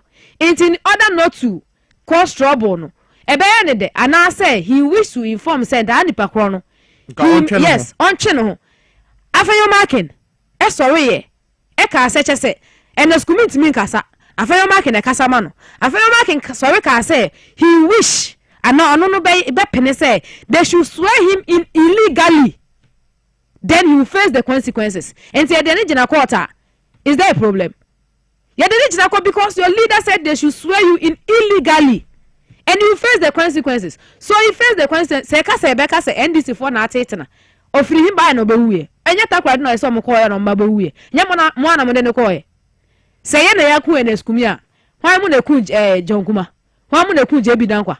So Baumia oye payini, this is not the worst to use. What share him from penny for why share mo and you want to do politics. You want to do politics, emotional politics. No. This is emotional politics. Ghanaians have gone past emotional politics. So, Piesie, Ghanaians have gone. Now we look at development. We look at people who can stand up and then make decisions for Ghana. We look at people who are ready to make the nation a better nation. We are not looking at agenda. We are not looking at emotions. You can say looking at emotions, Ghana, Malaysia, Singapore. We had our independence the same year. But look at Singapore.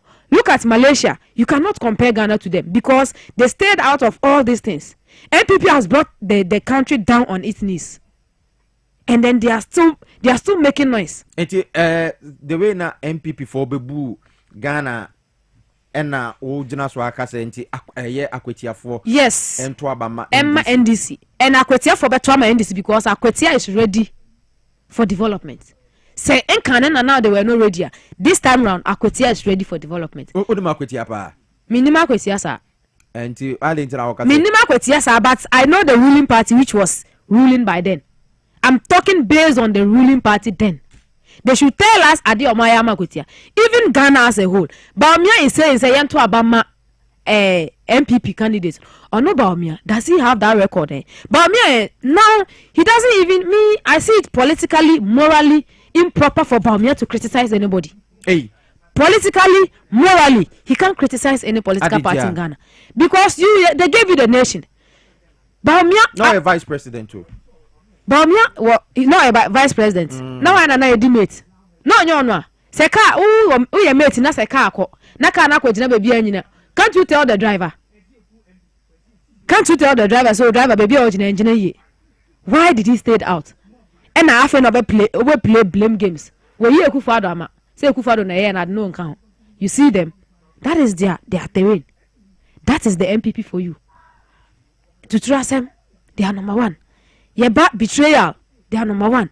Yeba emotions, they are look at even the minority leader in parliament, Afenyo Markin every day I say he has no credibility to criticize anybody because you, Afenyo Markin, yema before MPP be free, so 187 MP so. Say for when you nyam, for one hode, for one nyansa, for be beka ho. When to me for be a meka ho. And Afenyo Markin derailed the MPP. From 137 down to 88. I'm going to do 100 down to 88 and he's still making noise. Afenyo Markin is still saying look at the kind of campaign he was doing. He was beating war drums. Now let's come to Baumia. When Akufo-Addo befa Baumia as running me said dollar no then time na 3 cedis 70 pesos. Baumia catch say or the dollar no beba 1 cedi $1. Or betam dollar deshe free 3 cedis. They call 16 cedis, 17 cedis. Eka kitwe bin kameno beto $20 cedi. Now he come back. JM has brought the dollar back to 10 cedis. After that, Omoka say equal 11 cedis. The dollar has been stable at 10 cedis for almost 4 to 5 months. Is the banks no J11? Banks no J11. Most of the banks. Yes, the person has been, but he has brought the dollar. The dollar has been stable for at least 4 to 5 months, right? Without going up. Now you want us to leave somebody who has been able to bring the dollar back from where you took it. Yentu abantiano for what? But me about catch say me ba mu I am not going to borrow. Guess my words clear. I am not going to borrow from anywhere. I am going to tour the various toll booths to get money to construct road.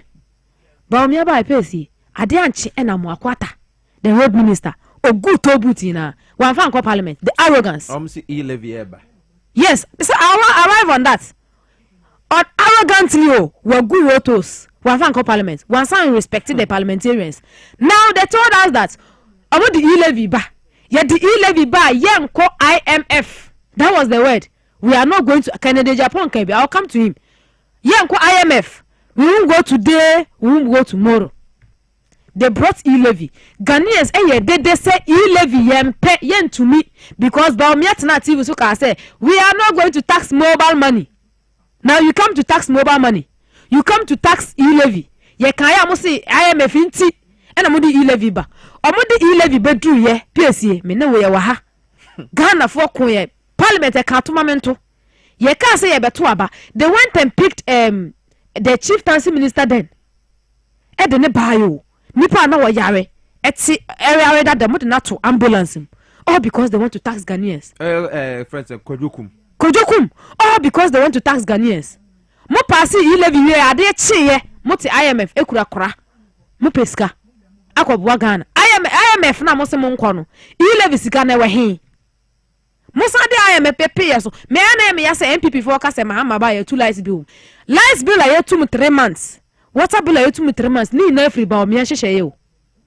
Ni na free IMF ne ba o me hyehyɛ. Now ba me come back to tell us say yento abama no. Ye can election violence.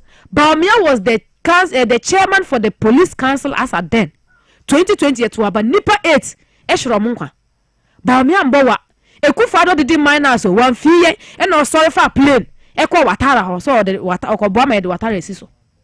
Now you want us to vote for you. Just because say nipa nefrim you want to do emotional politics. You can say emotional politics, then omufrim because they are not going to win power with this emotional politics.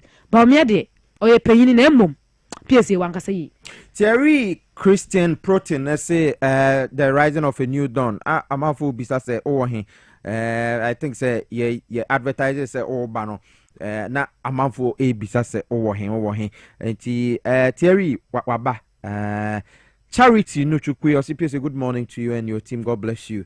Yeah, boy, Juma de Amagana. Mabana say, where is Vibrant? Vibrant is here. Vibrant, Vibrant, yeah, say all you are expecting this watching NDC. Yes, it's a win for NDC. Yes, say NDC and win here. I'm going your moon winning. Then no moon winning. Why wouldn't they win? I am confident. Piesie, looking at the economy of Ghana, I am confident. But let me say, I'm confident. Say we have leadership, so we can win. We are not a political party that doesn't have leadership. I see. Yes, we have leadership. Because I know people will come to ask me why I said we don't have leadership. The MPP that's so many leadership. MPP for leadership. They don't have leadership. Who person who didn't? I should tell you. Tell me. If they say leadership, obia wo ka asema onkro fotie me boa. Sisi aye wo hoi say Piesie me say wo ye me panyini. O ka Now we talk about leadership. MPP me nkwa chire o. Me nkwa chire kura me ko Ablekumanov haya. Ablekumanov 2025 elections ye. MPP the leader aye you can say chairman the on also yare. Chairman so yare na JFK secretary ebaye. JFK baye o ka chire say they are not going to take part in Ablekuma. Release press as a leader of the party. Or say they are not going to take part. They are omachom. Adechi yana omo candidate for your campaign. She didn't respect. Now who dare you in NDC say? I say don't get your cansem. 50 of your cansem. Yamina cansem. Now wonfa. Who dare you? How dare you? But you see them. They don't even they don't even respect them in any way. And you call this political party some more leadership. Who is the leader of MPP? They should show us and tell us asema wa kama mwediso. They don't have leadership. So without leadership, you cannot go for a seat. For muye mistake at the abandonment MPP. Because in the first place, they don't have a message. They don't have a message for you. They've never given them a message and they don't have. Because trap now master Samaja Mahaman on to more. The economy trap now was set on onto into omumpo. NDC, I am confident we are coming for the seat because we have leaders who can stand on their feet and say, hey, don't do this, and we'll all not do it. So I could say, I'm confident. Aaron Bebe Shukura say, also new fear with debate. You are talking more sense than MPP. Hey, Aaron, I see. Now, Ike Pele or say, hey, this girl. Anyway, amount for messages maybe one more at the abandon. NS real or say Vibrant. Also, you're a wife. Hey, these are some of the comments I ever. It's added to free say NDC Momaya political party as a Ghana for aligning with rather than MPP. Fine. Piesie. Yes. Yes, I'm young. 26 club in New Year. But when I talk about politics, it's not about age. When I want a political, I started doing politics. Not mean to about. Okay. Ekufuado, NT, any the political history NT, and I started doing politics. And when you study the terrain of political parties in Ghana, the political history of Ghana, you found out that there's a political party which keeps changing its name with the same agenda, which is the MPP. And now in Ghana here we have two dominant parties, MPP, NDC. And looking at the history of MPP from the UGCC, when they overthrew Kwame Nkrumah 1966 now, omo political party buy. From there they started changing their names, and they've done nothing for Ghana because from the UGCC, Kwame Nkrumah, could you believe say time na Ghana was getting into the independence, JB Dankwa was writing letters to the Queen Mother not to grant Ghana independence. That letter no more free internet because it contains sensitive words. The MPP should tell me I'm lying.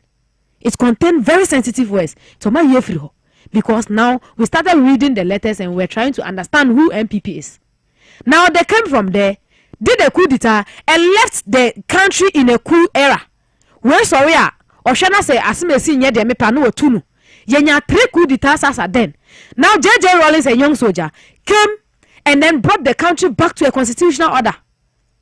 And it is the Fourth Republic, the NDC, which was born out of revolution, AFR to PNDC to NDC. It is our republic, and one of the longest serving republic in Ghana. You want me to vote against that political party?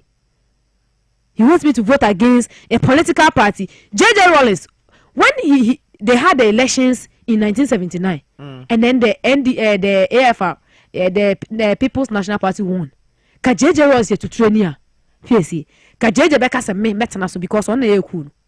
But JJ said no, I'm a soldier. I don't know politics. But Liman is the one who has been in politics. He knows economy. So I hand over the country to Liman. JJ to train here. Compare mine and confine show being. So JJ Rawlings took the country, gave it to Liman with a strong warning. And now I'm saying MPP for more abacosem of tribal politics, religious politics. When they had that elections, no movie, you see what they were telling Ghanaians. I'm catch the Ghana for say, Liman and Nigeria ni. You see them? They started way back. I'm say Liman or Nigeria ni. And one fan, I'm say Liman and Kremoni. Ghana, a Christian country. When I can't ask them, maybe tell me I'm not a Christian, I'm not a Muslim. Do you know what I worship? No, but I'm a Ghanaian first before whatever political party. So they started way back. Almost started politics, almost started religious politics, tribal politics way back. Now, JJ Rawlings gave the country to Liman with a strict warning. When Ohu said Liman couldn't control, JJ Rawlings came back again. And JJ have this record of understanding. When JJ Rawlings came back of failing the first coup d'etat, that the coup d'etat JJ failed there, or do one once I know no can chain. They're the only nipa nekoi. Ka JJ, nipa bia.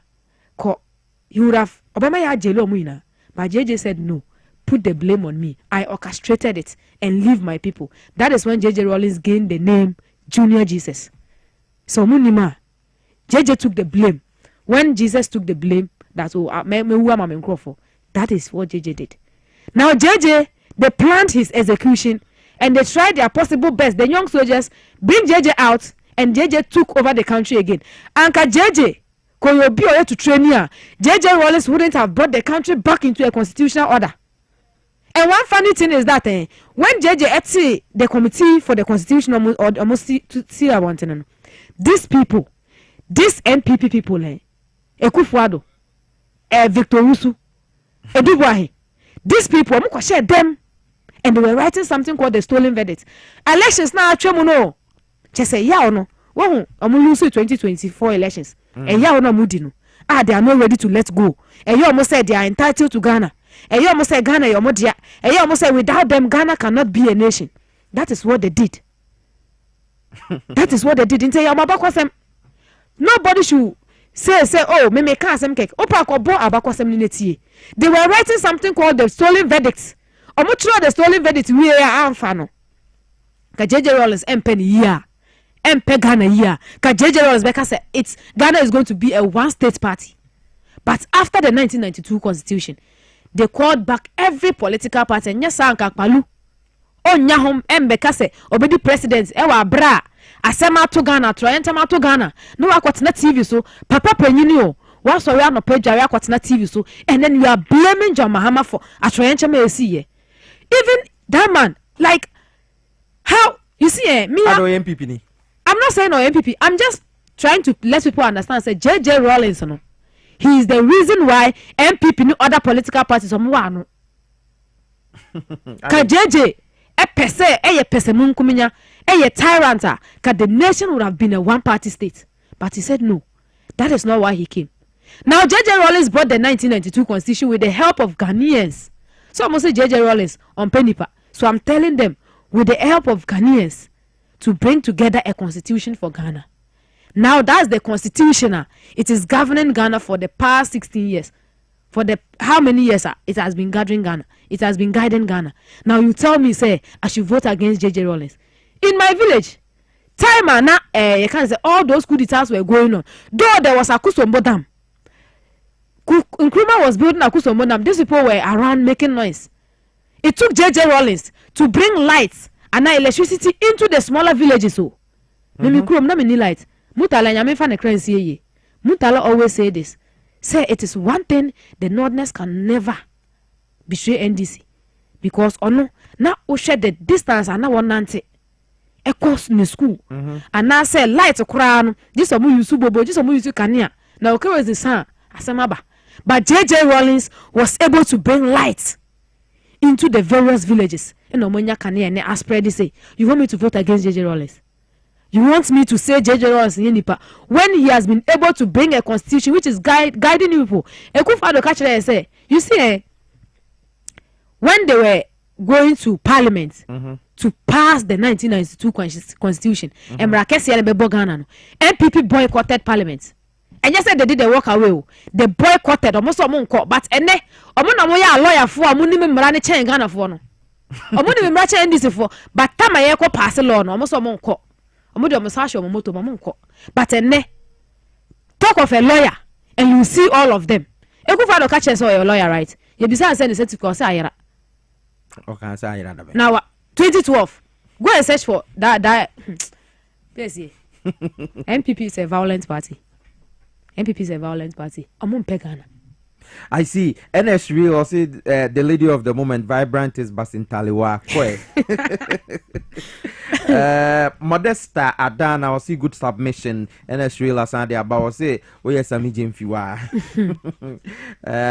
Akosa Kodashi or say, sweet lady, your voice is healing. Both of you have a blessed month, Mate. Yeah, that's it.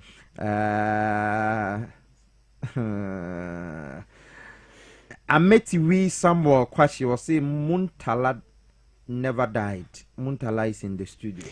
I see. Just like Kwame Nkrumah never dies. I see. Yes. I see. Yeah, the community. Say your last message to the people of Akwetia. One more 80 years. The people of Akwetia, all I'll tell you is say vote for a political party which share abakwasema. They are the political party which keep making Ghana proud, which keep bringing development to Ghana, which keep letting you understand say Ghana is not just Ghana. Ghana is your mind. We respect Ghanaians, not a political party whereas they keep breaking laws. They keep breaking laws. They never take part in developmental projects. We are no matter saying a political party which have leadership. I will stress on that because MPP don't have leadership. This is here the message about was Piesie Rahina is a national asset. Okay, Imasco Senior, say good morning, Piesie. I'm watching you live from Techimana. Sometimes messages. Also, Onim baby and DC for or more communications for if we Vibrant is very brilliant and intelligent than how I come see. Yeah. Tio for us, passion is what? Hey, Vibrant has been consistent. Anyway, Kwame Mauli Benjamin, or in the history of mankind, have you guys seen an elephant save someone before? I want for annoya. Anyway, my young fancy. Oh, na young corner, young fabo from Kratom. Okay, when I was coming, a mom bomb it, no more doors, and to be like I say, Vibrant, boy, Gio. One, I'll give thanks to my constituency chairman Afayam. Oh, constituency. Yes, Ishayeso.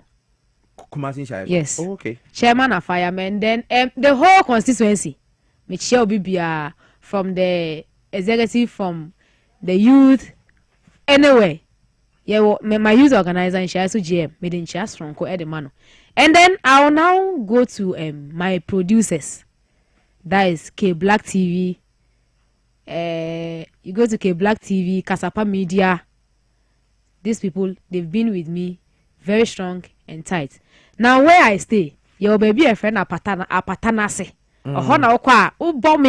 I talk with confidence because I bomb me. Maybe to me but obijina mechi ebe bowa chance our bomb. So apatanase for me in chemo bia and everybody who have supported me all this while. I say thank you to everybody. It didn't they mean to me but David Jawara, Bernard Mona, it didn't they mean to me more.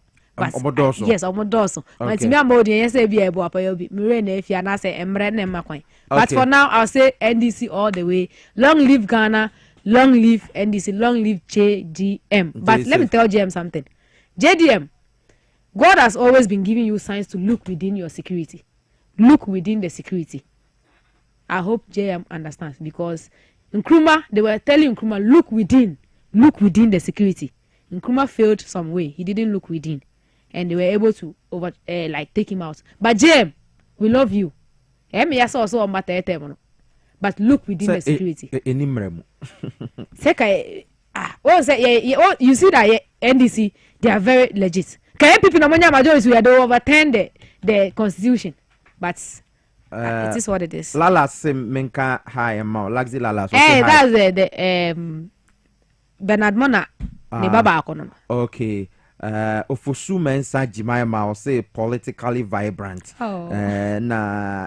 Jones Eddie Freeman Sutun to Kromo say you are very right. Asem you are on point. And Tuhe for the good work. Thank you. Why not say okay? And some points say Obasa Bahada Ben. Oh, and they said Jinamoso. Okay. Yeah. Mate vibrant and pay yada say to me by Rahina and our tenant can do our friend of vibrant and pay yadin commodity afar kwetia ho say Ghana for senior nemasi kwane de enimu kwasa money MPP for FI Ayonko if we say MPP for near the papa bia at the emamo MTN adwuma pa 7 catcher was say ende one more ede a bundle adwuma pa bundle aba eboa ama amanfo enkankane mba anti vibrant aba hede so yo ba na se wudi ubodwa adwuma bia wo ye bia no MTN se wo de MTN adwuma pa ba eye manko a ene betumi akoso bi eti wo ba dial *5060 hash na yama bundle any insurance and no betumi aboa wo pa na o business no atumi akonkan yama bundle a betumi dey call it your suppliers any o ma wo mo kekan ka ho ama bibia atumi akonkan ti wo yo ba na se wo ye wadwuma wo ye bodwa MTN se wo boa ama adwuma na akoso nti dial *5060 hash na so be kan adwuma pa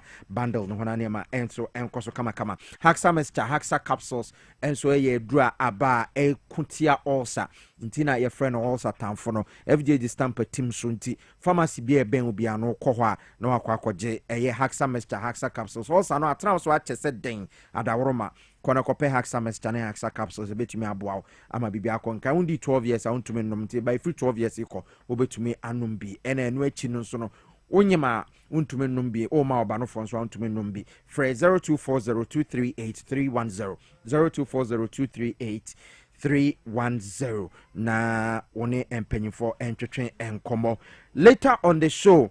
Honorable Sanja Nanja Ebeba Beka Mensa, or a member of parliament for the good people of Atebubu. Atebubu for MP Ebeba Hana Yaneno Atretrain and Coma. But since ye young call Let's Talk Educational Consultant and Kobo and Komoho. Madam Time Bomb by a crab Yaneno Air Quacobo and Como. Yaquabaisia. Good morning again. Mincha Yan Etefina Namima Yanafo. Na kwaba mfambra educational time bomb and a pay yes yatna season e busy nkomo about education na our center binta them topic them program yatunizin educational time bomb yes yerboa may save na rescue yan future na ne pay nkomo amenyu busy no na no ye show kakra into myself for pen or paper another phone na fa dam number yi to a home 0249 06 9821 0249 06 9821 mensane se do bi mo 0249 06 9821 Sepa Let's Talk Educational Consult our ye jumokua oze dem segment here bro which is educational time bomb na hwehwe nature kwan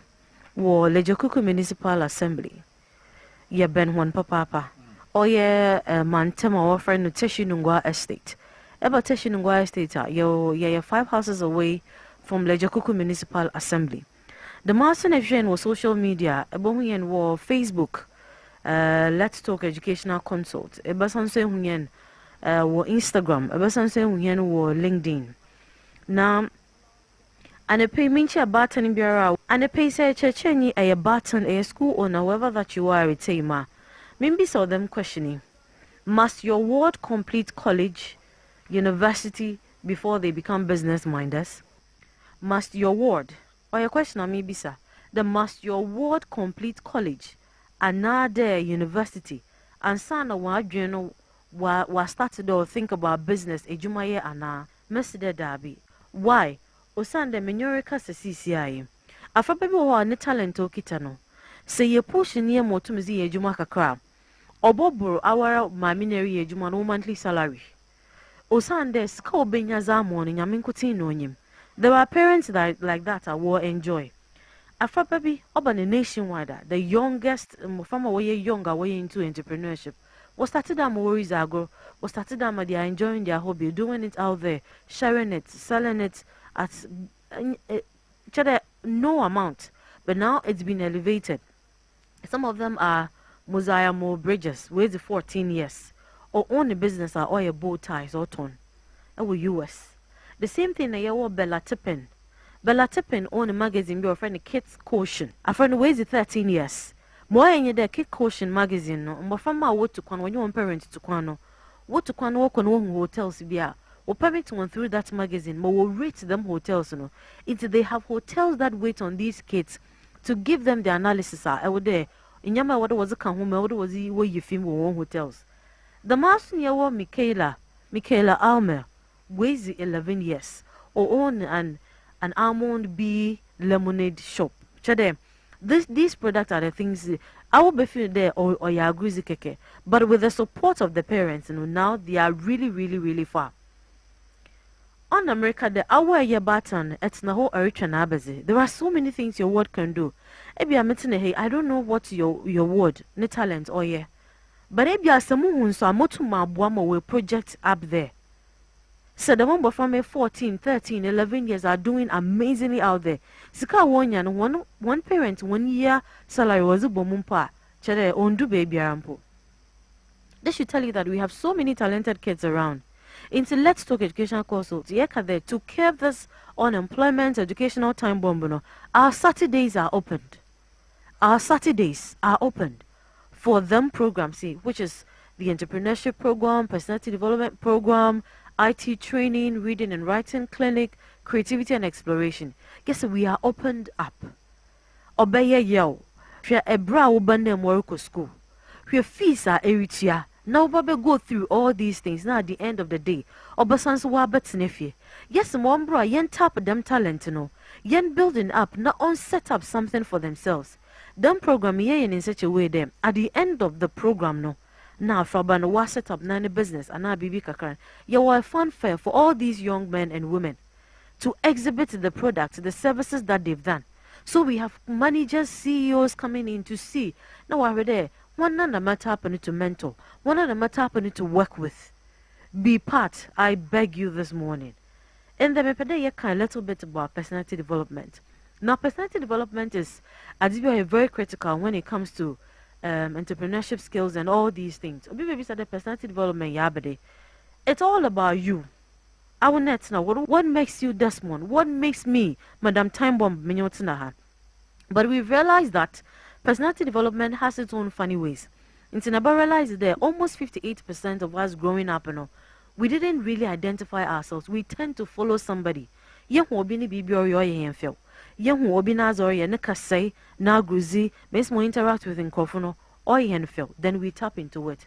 And to realize that somebody is behaving just like another person when it comes into appearance, makes me about dress, makes me about relate, characteristic, as in the features that you have.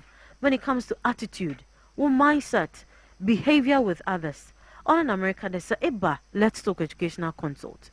And the time bomb, educational time bomb, where we are grooming kids to develop themselves personally, Yes, say, help your child develop on nankasane personality by themselves. I doesn't know you feel that you have a young child, 11 years, 13 years, sitting you down and saying that, Mommy, let's build up these things. The madina waba maju mame pediye. Wo shop here, I can put this, I can add this together. All from the programs we are doing. Yes, it's Saturday only programs. Branaba register ward. Men you will burn film. Men you will burn film cry day. See, blindly we copy others and we do them. Yes, it's not a bad thing. But at least I would was in your personality. What would say? What makes you you? Yemo baby, we tend to enter into organizations, programs, institutions, and we are behaving just like some people who have gone out from there. Which is not that. It shouldn't be that. I would to a building. I want some mommy, papa, and not you can realize that you've adapted to some concept that you are running, which is not yours, and it shouldn't be so. It shouldn't be so. In Sierra there, yen Saturday programs, you're setting up or from ways 4 years to 18 years. 4 years to 18 years. Men you will film. We have the beginners classes, your amazing explorers, and your teen world. Men you won't feel. We have CEOs of organizations coming through, helping you to build your child. Men you won't in film. Mister, the programs we have at Let's Talk includes personality development, Mabodamo, LTEC Entrepreneurship Academy, Mabodamo, IT training, creativity and exploration, reading and writing clinic, church-based development, consultation services, your preschool for 0 to 6 years, and your teacher training. This is an offer we are given, something that we are bringing on board. Amadama educational time bombi, Nina no do we tra. Mr. Shebra Bresisia. You're waking up early, you are sailing through, paying fees and taking your ward to school. All the fees you are paying, now at the end of the day, you have your ward sitting home, not getting a job to do because of some skills. Or here's a juma. Button, register Uber with Let's Talk Educational Consult. Yene em de ye bois, madam, unemployment system that wab cheda wab chichin yana me ye wusho ye no, ye if you ho. You will buff him. Now you win and UNESCO one as some worry. Africa, we have so much to give to the world. But this is the rate where we are being told that say 10 to 15 years to come, but from a 57%. Just imagine that's all back on the local school year. 57% are not going to make it for our human capital. Abazin obey a year day. Sebio a market seller, a banker, a lawyer. You want your world to be better than you. That's all we want for our kids. So yes, our doors are open. From today onwards, kindly pass through. Register your word for our Saturday programs. Now, we are building the future together. Mrs. Arife Nature Kona friend was 0249 069821. Thank you very much.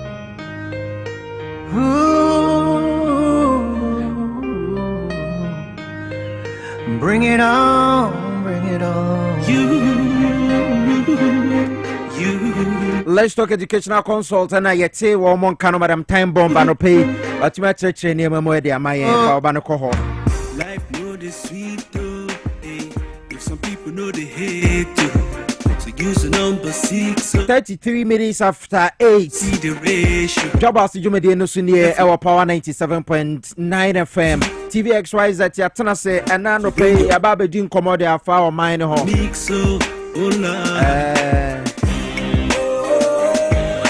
Cause of our messages nebra on Facebook power 979 FM and at TV XYZ. They're live on YouTube XYZ broadcasting. Take a look at me now. They're live on so but me the adventure na ba. We're running things in this town. Can't you see? I don't care who you are, where you're from, what you do. Just as long as you're chasing money, do what's right, never give up on it. Bring it on, bring it on. Are you ready? No matter how you try, don't you ever fall. Keep your head up. I don't pay my main Kafu Solak Natural Clinic and Famao. Solak Natural Clinic, Dr. Solomon, Apia Kubi. Anyankopon the Solak Natural Clinic about semen cancer and fertility issues no bra or bet my bow now solve the amount and which kidney liver issues no why research at the draba a bet my boy managerial situation no at the moment for that dialysis so kidney diseases and a fail liver issues no obetimi aboa ona se atata insomnia obi a wontumenda prostate issues your prostate center or hwa ya be your prostate scan ti be ma se opese your prostate scan akọ Solak Natural Clinic UTI STI ni nyina you will do ho Dr. Solomon Apia Kubi KNUST trained biochemist awaba wode dro papa ba wode boy bibidura wode san ya de hwehwe yen wo kokomleble ya ben Harvard Senior High School no frey 0553 932631 0553 932631 Solak Natural Clinic no Franco Trading Enterprise what the phones papa na ba no pe phone na to say iPhone Samsung and answer Nokia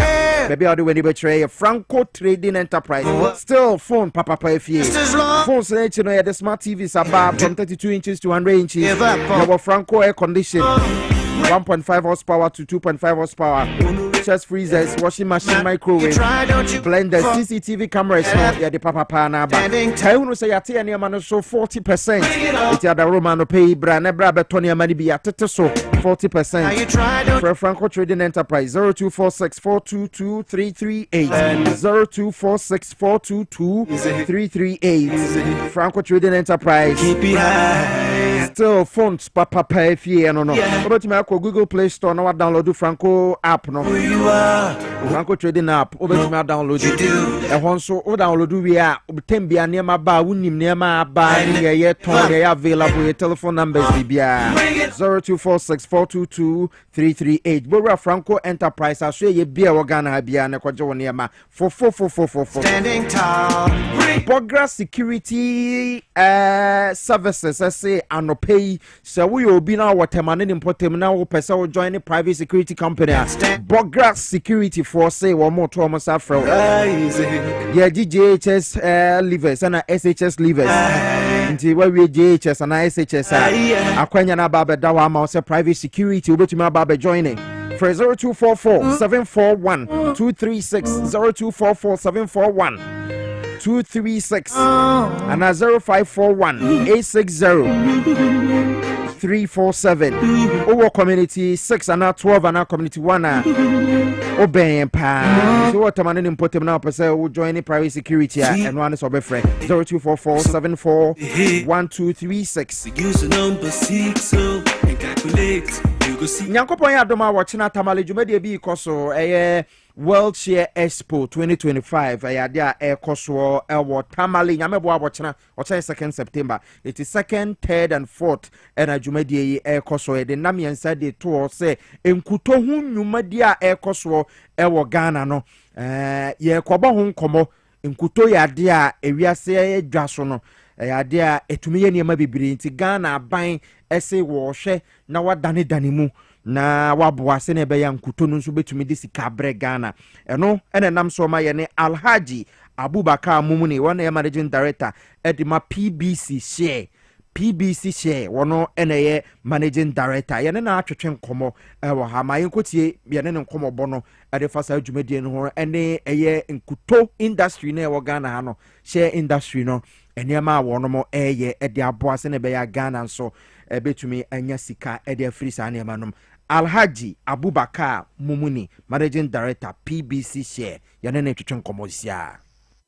For instance, it's a share that is usually harvested in the northern region. In the northern region, we have about 7 million share trees that are naturally grown, unlike cocoa. And then we have only 3 months. Usually it starts fruiting around May.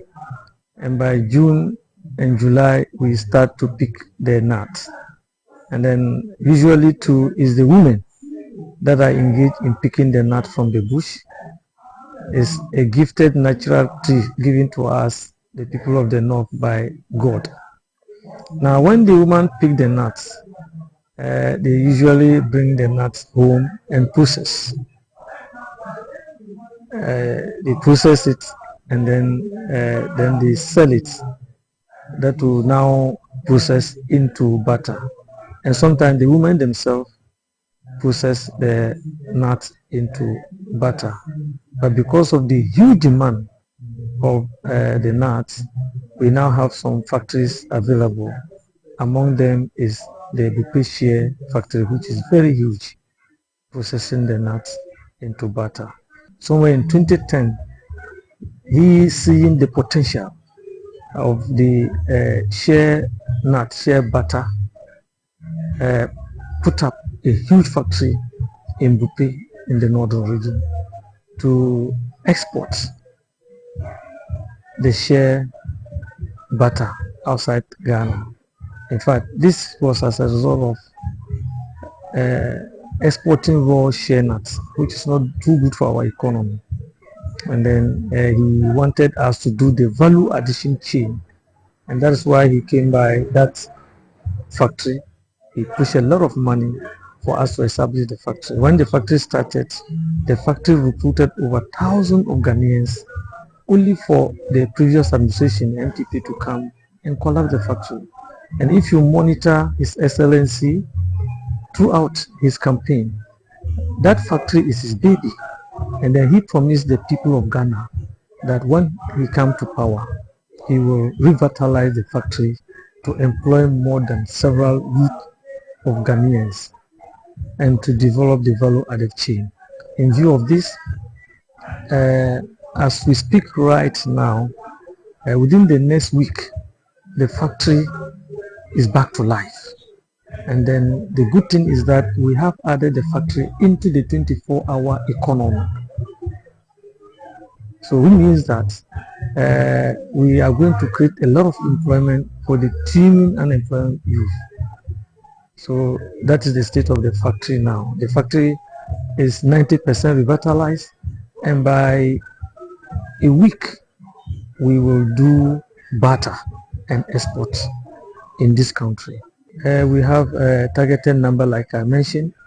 We are targeting about 3,000 youth, because usually it serves as a motivation, because we are buying the nuts, and then youth, especially women, ladies, are being motivated to pick the nuts and then sell to us. That is employment.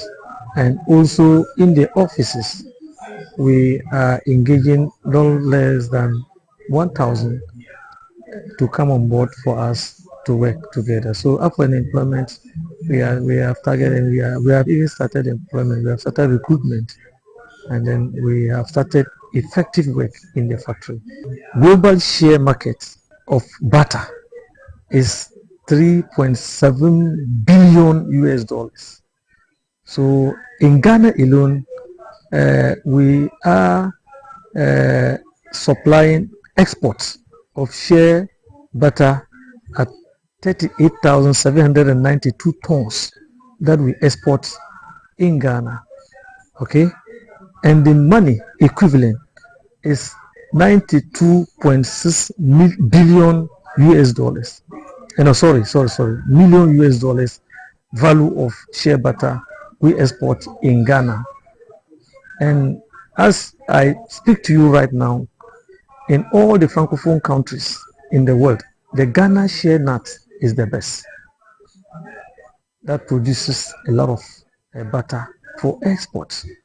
And so we are almost there in banning the exportation of the raw materials, because now that the factory is at work under the 24-hour economy, we have to ban the exportation of the raw materials in order that we create a lot of employment in this country, because now we have the value chain addition, and that has been the dream of His Excellency John Dramani Mahama. The expo here is happening live in Tamale, and all the factories that doing shea nuts. We'll be there, and then we will do a lot of exhibition. Don't forget that even this shea nut that we export outside the country, the shea butter, the European use it for, apart from cosmetics, it is also used as drugs. Okay, and then it's also used as edible, very nutritious. So that is the value of the product we have here in Ghana. So each company is on board here in the northern region to share experiences and do a lot of exhibits for the whole world to see that Ghana we have quality shea nut, shea butter, and then we can even do more. We will share knowledge, and then we will do more. My last word is that we need the youth on board to see that the shea nut is a natural resource given to us by God, and so we need a teeny youth to come on board, and then we can pick the nuts from the bush, sell, make money, and then employ ourselves. So that is my last word. And in the future, as soon as possible, unlike the cocoa board, we are far advanced plans are made to also put the nut board like cocoa board, so that you do not export any single ton of shea nut outside the country without passing it through the board. So, but as for now, we are coming in the very soon. We are banning the exportation of the shea nuts, so that we will develop the chain of production. And abusuafo wei Alhaji Abubakar Mumuni, managing director ma PBC share na what is say ne no twetwe nkormo no nti nyame bo abochena dwede ne koso ewo tamale tie no ho nsem no de be free ma to bia no ya be ma etie fo so ate Dwabo Ase Jobadie so die live on TV XYZ and Power 97.9 FM ma menko na menua Mark enkobo Mark Mathieu Piesie Okrah ejo so bibia boko de rapa ni am adom bia ye boko nice anope hacks aswe boko hacks aswe de Piesie won say nyame de hack healthcare ebeche Ghana man na enam so a ye de hack samisha ne capsules e buy no ene obi nkasa wo stomach ulcer bio first kasa bia no mo kan obi tumi kasa me wo sa ya na de me be ko wo mu ne nyina no ene eto watwa ento obi sa me ana kire se nyame adom eni me koyie anope nsempa wo no fama mame na wase mame mfa enchia kese ma adofo ne abusuafo ma gemra mo hye me pa cho e ba wakom se ya hack healthcare me pa cho aduro ni ni hack samisa ne capsules hack samisa menim se woni me yenda dawo na mom no refie wo honti na de bia na ye ba wakom ne abeka kaao bia na wo kra de nyame aye wadom de stomach ulcer bi ne so bia na de na ye funu mu kro yi bi wo de woni problem na unim wo bia sebio owa hometiem a chese eniama enkoyie emfama no ne yefunu etwa no oni wadi hu nkomo pen obu won so a wahia no amana kana asema che se unim aduro bi a kire no mepa ucho a o kana asem se stomach ulcer tete na mepa ucho ene ono hu nkomo na meno mienu ye baba bedi afa aduro we ho haksa mr no ne capsules na me kasa stomach ulcer de empren bebre no obeti obisemi ulcer ya na de me beko wo mo obitumi kasa sankra bisa se enti ulcer so ewaduro no pre ya na senia ya no wote no ene senia niama ekoso wo nipadua no ene enura wanom asabio entimi nkono ntina ya wo style kasa ansem no anase wotai bisa sansem no na emom no ene die me paucho aduro ni nie aduro na wo hwehwe atu stomach ulcer no enu nie madika ka cho say a doctor for be nso na awrade adawroma omom nyansa no mudi nimdie akabom aye aduro wei na omo ye enso so me pacho ansa yade mienu ansa yade miensa yade ba ko pe stomach ulcer eni nti pacho uni ulcer me pacho wo no onka ho na emom omom stomach ulcer wo mo aduro ni wɔn aduro ni yɛ aduro baako pa ɛsa yadeɛ baako pɛ na de bia yɛka stomach ulcer ɛde ani stomach ulcer sɛ wote ulcer anaasɛ wankasa wakɔ hospital ama doctor ka kyerɛ sɛ wonya ulcer the doctor pɛ sɛ ɔkyerɛ nyinaa ne sɛ ekuro aba wo nipadua nim na baabi a ɛtɔɔyɛ no ana ɔyɛ den ɔde ɛto ne din sɛ wonya ebia stomach ulcer anaasɛ wonya gastric ulcer anaasɛ wonya esophageal ulcer anaasɛ wonya peptic ulcer ne edi Ghanafoɔ nya paa kɛseɛ paa ɛdɔɔso paa no ɛyɛ peptic one no ɛno na mepacho yɛ ka peptic ones no mepacho ɛno na ɛtɔ wo yefunu mu baabi a wodidi ekogu no na asan atɔ ɛyɛ wonsuru nkotoa nim ekuro no na asan atɔ wonsuru nkotoa nim te ekuro no ɛtɔ wo yefunu nim na asan akɔtɔ wonsuru nkotoa nim ɛno na edi Ghanafoɔ nya papa kyerɛ sɛ ɛnɛ obɛkɔ hospital yɛn check o wo yefunu mu ya o ya onkɔ ne yɛn check o no yɛse wonya peptic ulcer mepacho wadro ni why and me ba be che wadro eni kokona kope bito na ma stomach ulcer yefunu mu kro enyane emfamfiri wuni padua mu na onko pepacho je number ne kra ansana ya toa so je number no eye 0240 23 8310 0240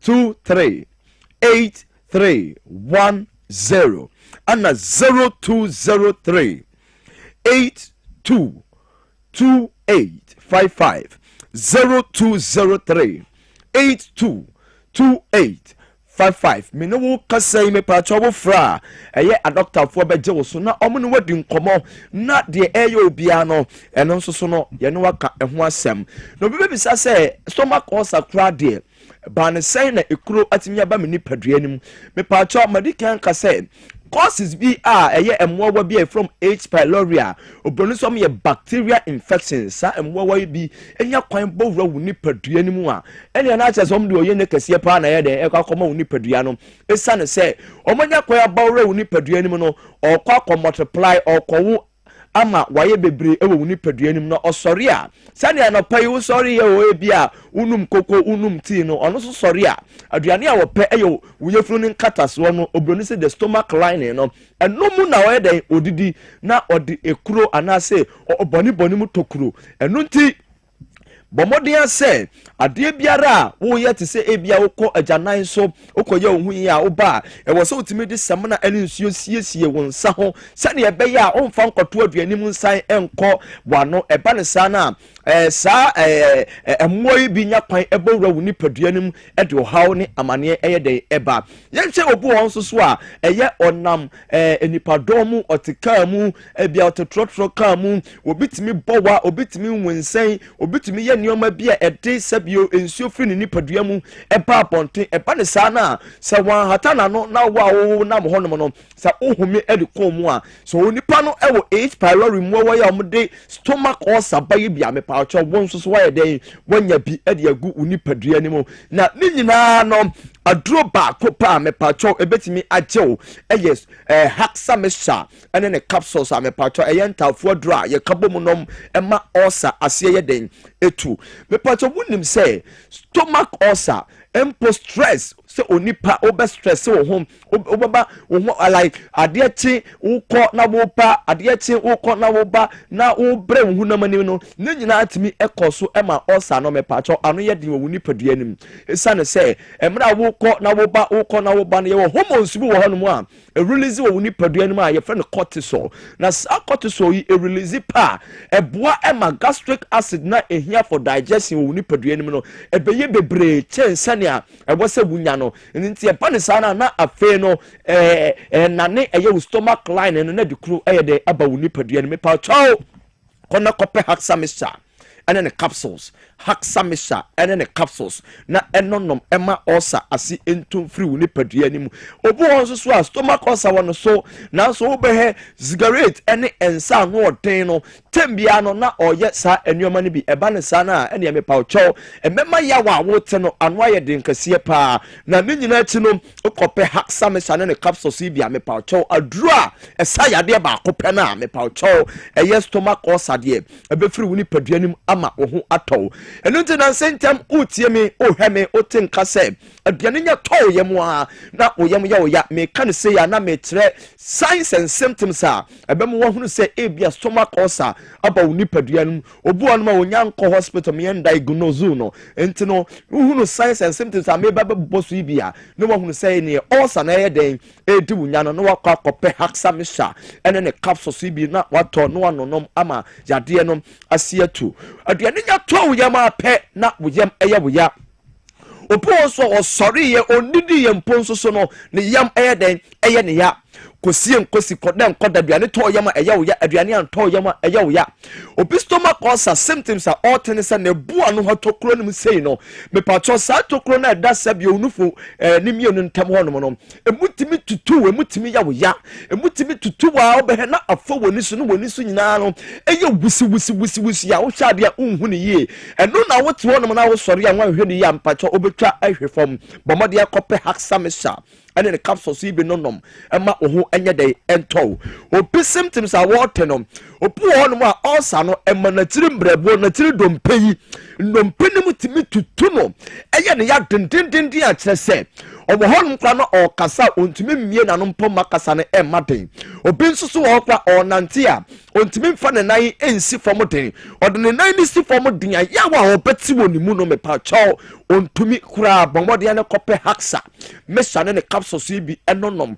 emma oho eye dey ento says stomach ulcer sebio amonya migraine obroni say migraine obu wala ni tifan say emutimi jano na emututu no pomode ya na kope haxamisha ne capsules bi enonom ma oho nto says stomach ulcer ma woni padua fa no etimi siso timi so ni padua fa timi siso etisiw dendenden dia ohu ne ya wonya ho ase ya suja ene dia gu so a kona kope haxamisha ene ne capsules bi nonom ema oho eye den ento abreni nyina me kase eye kura wo yam nti sa wo kasa na mfama fa kuro ni so a e ba bonte a ebegyaw anum nka obroni se halitosis anase bad breath me pacho ema ohawe enye wo moso kona kope haxamisha ene ne capsules bi na wanonom na oho ayeden ato me pacho se osanti odi a wo call hospital no ye endoscopy na ye de drawbell bi ewura wonum ekohwehwe ne wo honom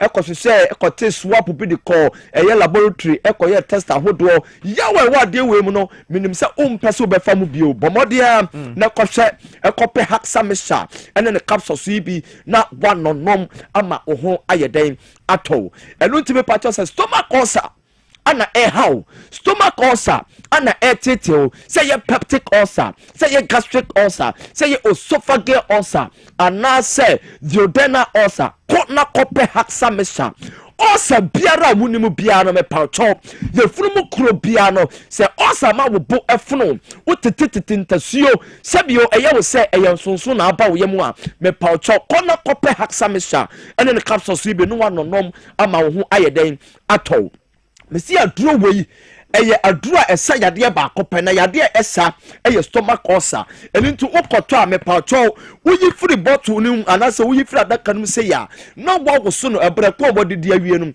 wo so na no num ne ti wei ni mienu 15 minute time mepacho na afi no capsules no udis pure water ayeden anum mienu me say ulcer no ana jebi ewo onua tv eya no kase manom haxamisha ne capsules ulcer oya aboa sebi faha enu ntime patcho stomach ulcer eho pumasibireni so onom a se eye ulcer atena wo so emfisia dodo sen ni nyina ebekọ ama oho atọ Piesie yes beda wase mark beda se nyame enhyira so pa sa no pe wodi nkomo pai so de abra Dwabo Ase dwumadi ne so de wo power 97.9 TVXYZ hacks and common no yakwakọ di enkomo na wi di hacks de eye duru papa kire se so wunya bia na onoma ulcer no ebedwane akokora yes ulcer ne de ebedwane enti entina yato ni din ulcer tamfo no nti adawro makore ko pebi enche meni honorable Sanja Nanja be twetwe nkomo ewo fidue mo ha sei na Michael Bafi eye MP ma New Dwaben ewo Eastern Region that is Koforidua na osesen hwe video we sisia MPP will take the seat. The margin will be very slim. I believe we will win the election, but the margin will not be too wide, but we'll win. We'll win. I'm telling you. What makes you so confident? Because of what the work we have done. We have engaged. We have engaged. We have campaigned. We have prosecuted a campaign that has not happened in the history of this constituency before. We have done whatever we have to do. We've done everything. Everything we need to do, we've done it. We've engaged so well, and people have given us assurance. The good news is that there's a young man who had so much a bright future, but he couldn't achieve his aims. So the people want to at least give us the opportunity again to continue. And the fact that this guy, to our candidate, has a very strong goodwill in town. I mean, he's somebody who has done so well for the people. He's so generous. He has paid people's school fees. He has sponsored a lot of people education and business. So this gives him advantage, over his competitors. So I believe that we have a false start. We have a false start in these elections. And confidently, I'm telling you, mark my words, I can even tell you that if we lose this election, I'll resign as a member of parliament. I'm telling you, we'll win these elections. We'll win. If we lose these elections, I'll resign as a member of parliament. I'm telling you, we'll win. By close of day Tuesday, you see that we have won the elections. And that's what, because I believe the work we have done and the God we serve. The God Hey, Michael Murphy. Michael Murphy. Hey, politics is to be my man for cancer. It's what's in you, say Bob Ben on what train as NDC arena. Nasa one resign.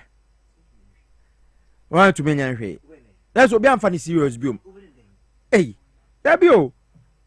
Oh, Kasa as a member of parliament say, Sir Quetia, NPP and Renia, Ober resign now, China MPP lose, now one resign. Who will take you serious again?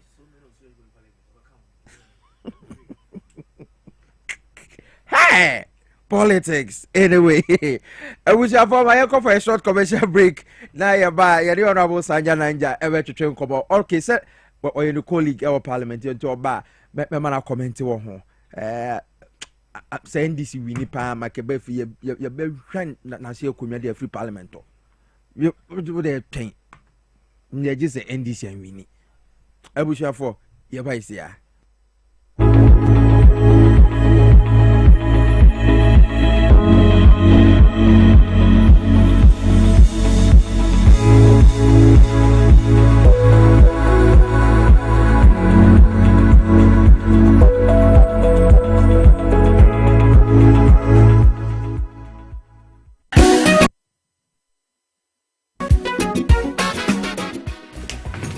If I shop, I'm sure you'll bag. Brade, and not so good.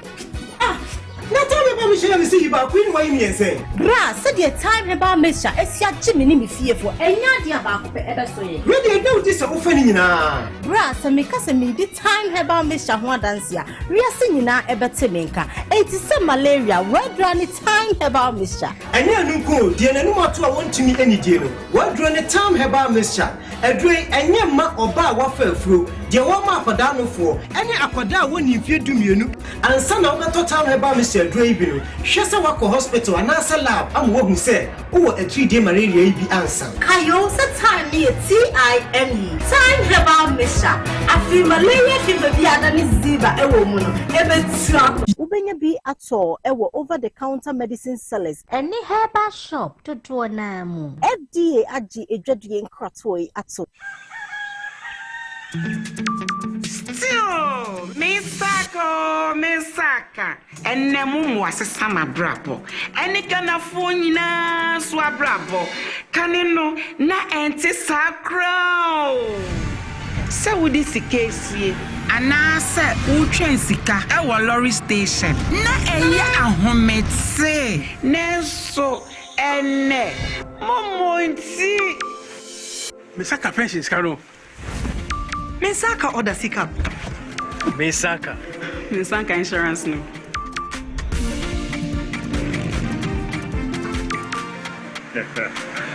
Misaka loan. Momo fogo suri ye echumaden. Di apoye nyina ye sika ho ban. Se MTN ana momo jumaye ni befrewa. Or the 0244 300,000 ene befrew. na ɛno mpo ɔrembisa wo one time password anaasɛ wo pin code enti wo nso yɛ wafɛ mu gyeɛ na ma w'ani na hɔ na wo nsa ɛnka wo mu ho.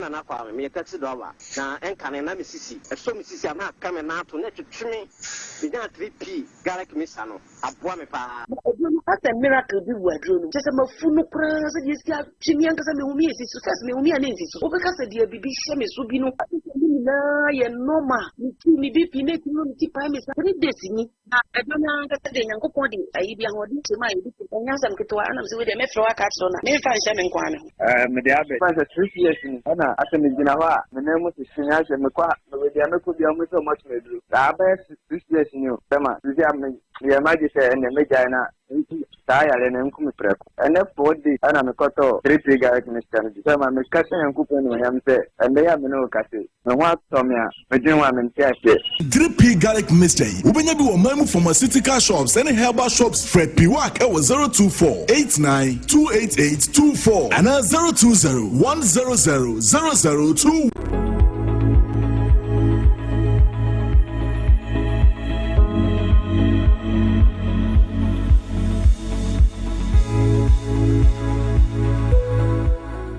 Get free music.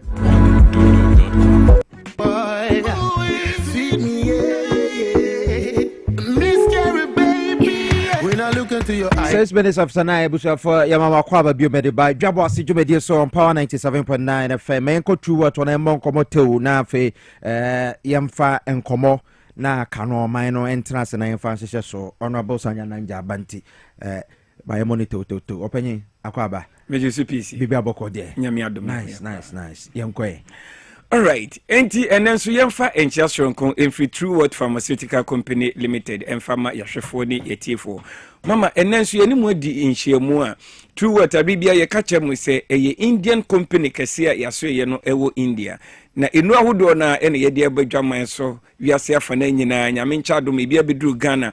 Food and Drugs Authority aye nhwehwemu ade afa ye no ni nyina ho age atomu se ye no eye papa ebo adwuma nti Ghana for emfansa wo mo ho yare ubekaya yen na yedi India for dru papa ede afi India de aba eba ani yare a eboa amanfo wo mo anya ani yare ahodo ni tichu eni glaucoma ana obi a pressure bo wani so yo wisi aya no wani no eso yo hena opisa aye kokko epru nso wanu munura no manoma na so enko mepacho enye syrup eye capsules a eye India hama ene yakeka bom ede aye ahabandro ya bibia ye ka cho se aji wo bi a wonti Indian fo aduro enka yaduro no yemfa aduro baako ense yare mienu dabi yenduro no baako bia esa yare baako na ye besre Ghana fo a abibia mo hwe ye na mutie na mashase a monum eni aduro True What Vision Capsules no aya na ye bodaro eka kire mo se eni aduro no edoso odwaman so enti wo koto a aya kai na bisa se uhwehwe True What Vision Capsules aya fa True What ne so enya sa so amo hwe yen ewo TV no so no mo be fa yen contact number na ye de tudwa wo be fa uduru ba bia ye ton aduro no na refi aduro ni din a wo de ofren a ye ni nipa na oton aduro no ebe kasa aya na dodo na so efre a wo mo se ye pese ye ni doctor na wo kasa wo TV no so kasa ana se ye pese ye ba maso ho ye wo aso ye kase a doctors for nkwa eniguo nti ufre a obi obefa bia eye doctor ene new ebedi nkomo na so esanse yapeti yendo no ewo Ghana fana ba bia pharmacy drugstores eba shop munti no ba bia wo hwe yen ana utie yen free a wo bia no ubenya yedro ni bi ewo honom eno ane se obefa ye number no na obefre na ye be cho ba bia se o maame oyiri okunu oba bi ewo eye problem ana se eni yare bia etena ni so ba bia obenya True What Vision Capsules ni bi ato afi ye san bom nka ye se wo hyase na wo num yedro na num to abaako no na esa Mr. wa enyanom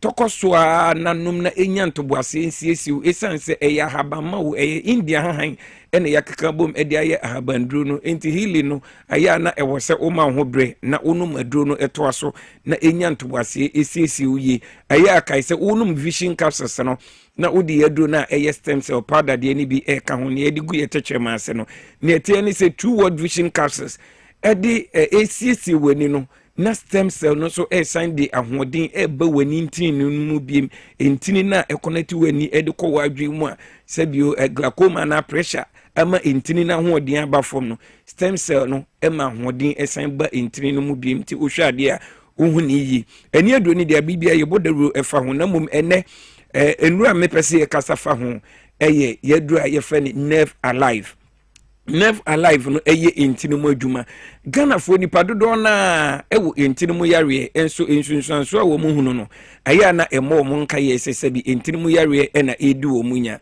mepa cho entini mu yare no wo bi anase ensunsanso a ebe mu wo hunu se ne ufomu no eye entini mu yare no obi wo hwa ne setimi ye ne tititi obi nso wo hwa ne nanse etimi ye ne tititi na ne nanse ahohono na ne nanse atatai mepacho hu se insunsanso na ebo nka ye se entini mu yare na wonya obi wo hwa ne nsam firi na ne namu afiri nti wo hyempaboa na wonante na ye se empaboa no eroro uyo obi a utahunu se insunsanso na ebetumi aye entini mu yare kro ye ma wo ye mre emanante ho nso esan ye odin ukoda na jua wuntumi enna unante a kakra bi na aye wo se obehwe ase mepacho entini mu yare no ema unante na ye se panie anase pimbi ewuwo unamu uyo obi a unu sa ensunsanso we nyina na ebo nka ye se wenya entini mu yare ni titu ni obi a wonsa etaye otititi anase unase etaye otititi no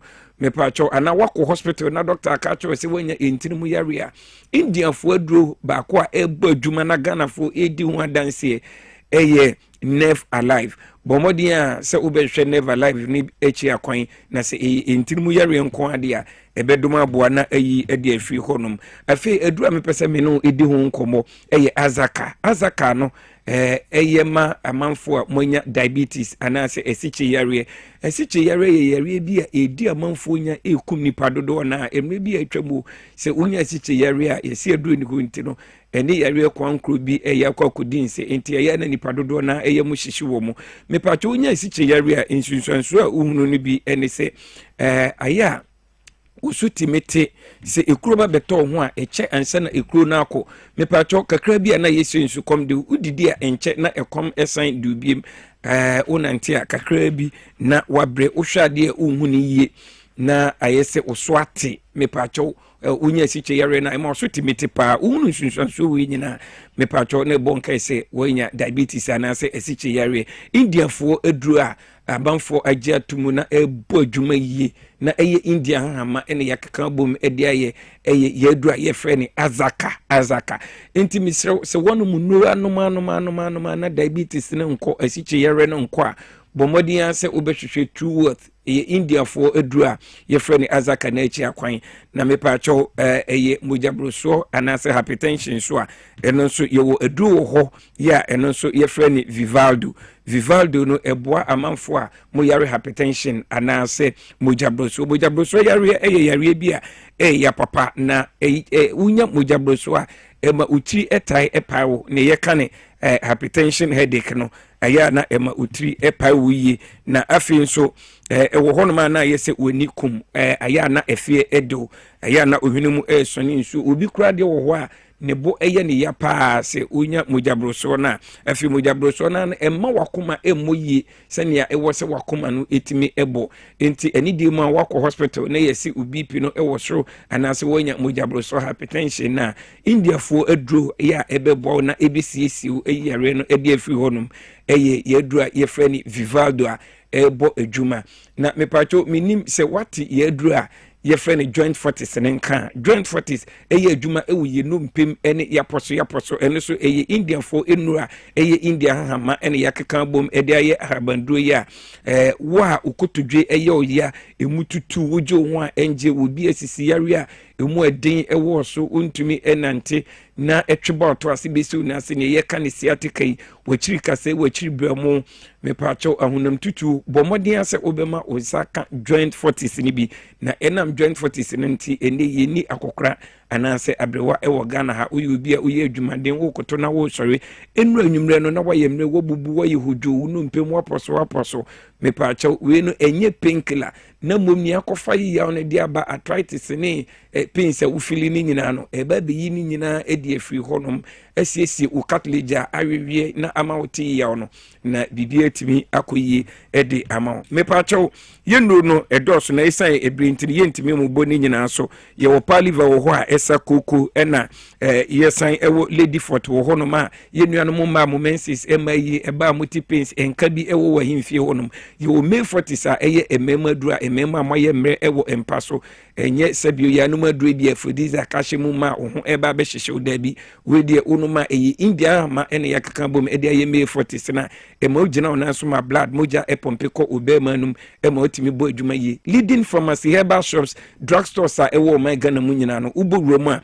ubenya yendo ni bi ato me pa cho for contact number no na oni ye eni nkomo ubefra yen ewo 0558 724 302 0558 724 302 0558 724 302 and a 059 558 2628 059 558 2628 okay and that you better Ghana for any yahwefo nyina ase nyankopon insure all right yada say wo de yes apomodin komo e de abrayen wo ha say ebere na so man na tena se afa na de wa fidi ato high TV XYZ and a power 97.9 kasa fidie eso dwumadi di Dwabo Ase dwumadi tena se ka o man mu nsam eboa na nsam a ekoso no ye shape discussion no enso ewa ha sei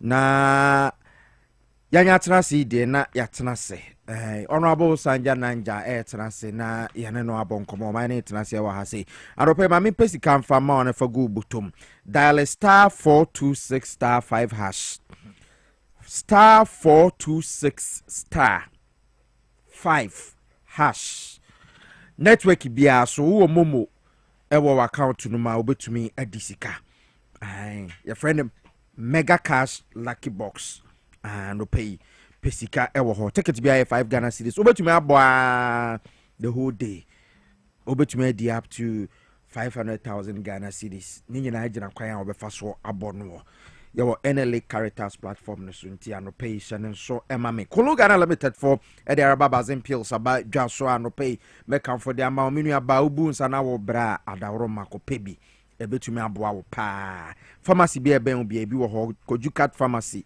Kaswa Pharmatrust pharmacy Kaswa Unicom chemist Malam Junction and Ekus pharmacy wa Shaiman pharmacy be ben bi a Okanshi drug lane kwa ebi wo 0244 176 Wofram pay for Bajo so Health Alert Clinic Ewo Madina one post office any din she anymore was bra now no pay bra be treat you fibroid and tete war typhoid fever prostate issues and afa obi a wontumenda sisi ya hypertension stroke wo das ye utitriti bra ya wo suna machine wo detoxify body no sound massage ni physio Freyan 0242518893 all sanyina wo bahwa ya babwa 0242518893 kaswa ye wo hopeku ase ye wo ho achama ne takrade so ya waso ye ni bi enso e wo ho a obetumi aba na woni ye aba bi dijuma Nyankopon boa wo chena akwatia ye to ababa elections after the demise of former the late Enesia Okumi na MPP NDC form penyin form PP ankoma abochinku akwakopie mu ewo akwatia na Canada Japan akopie mu ohobi ena Canada Japan say MPP for ebe defend omo ho how sesen hwan ekoko ntokwa abato de senya ntokwa yenti Canada Japan se ne osika ne nsem a manfo free say nsem na waka no condemnable because one can say ye yeti Canada Japan na esi ablekuma no ya daya hoso we are going to protect every voter in this constituency and make sure say obia casting a vote abra entokwa NCA we are law abiding party ne momno omu bisia ye betwa obia nye be manche obia yawu ya maame enyinsa ya busime nkron wa wo dia pa wo kra na wa busime tu adeti na atira ma nipa dasani esisi the mesra mo e brada munya kukudro na mkodi la no so no bia tunaba santu abani wia e ba e metie munyu ya mo boy osie wuo mo ponesia mo kire se ampa mo koko na mo suro bia e ba no mi ensa obia me gira police station na won hwebi na fe yan hwe mama on si o ma be tam ballot boxes na akọ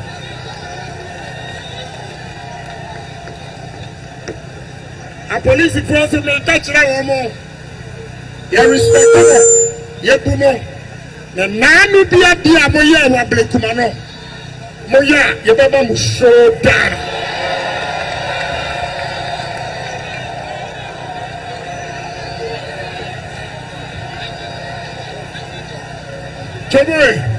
Chebe if you say a police for jina ho na ye peja kwabrani atwene obi atumi ankawe and not defend yourself. I said defend yourself. By 3 o'clock we'll be at the polling station to man the polls and we shall see the men in this country. Canada Japan former member of parliament for Asen Central I will say president di ewo NPP mo na what is wono edenisem atudwa Roland Jan Kwafo Jr. the message about say good morning PSA the inflammatory comments by NPP stalwarts particularly Mr. Kennedy Japan are concerning and warrant a condemnation. As someone with presidential aspirations, his rhetoric raises questions about his commitment to national security and stability. We must prioritize maintaining peace and respecting the democratic process.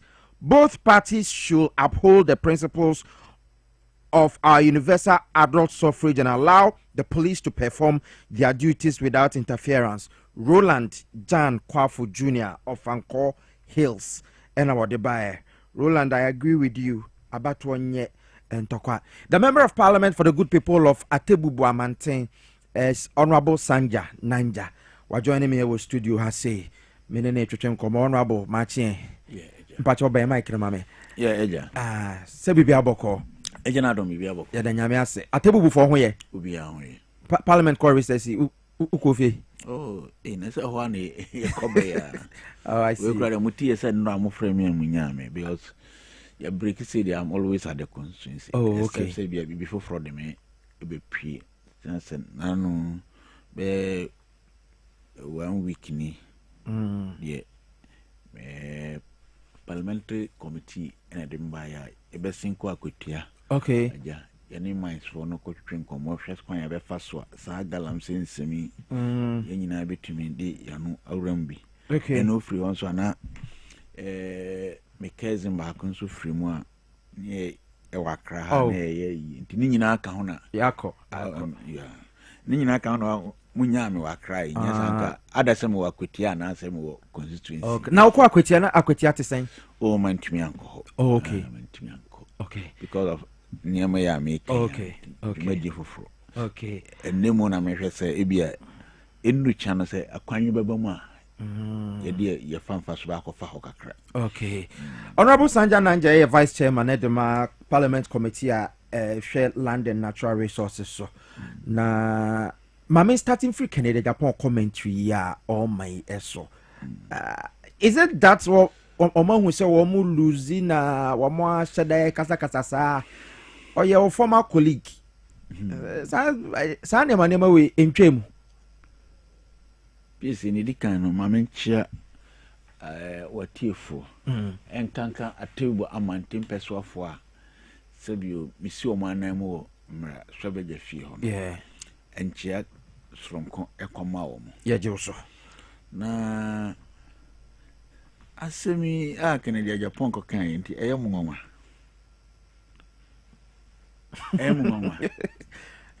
Because ye ni nipa na trance.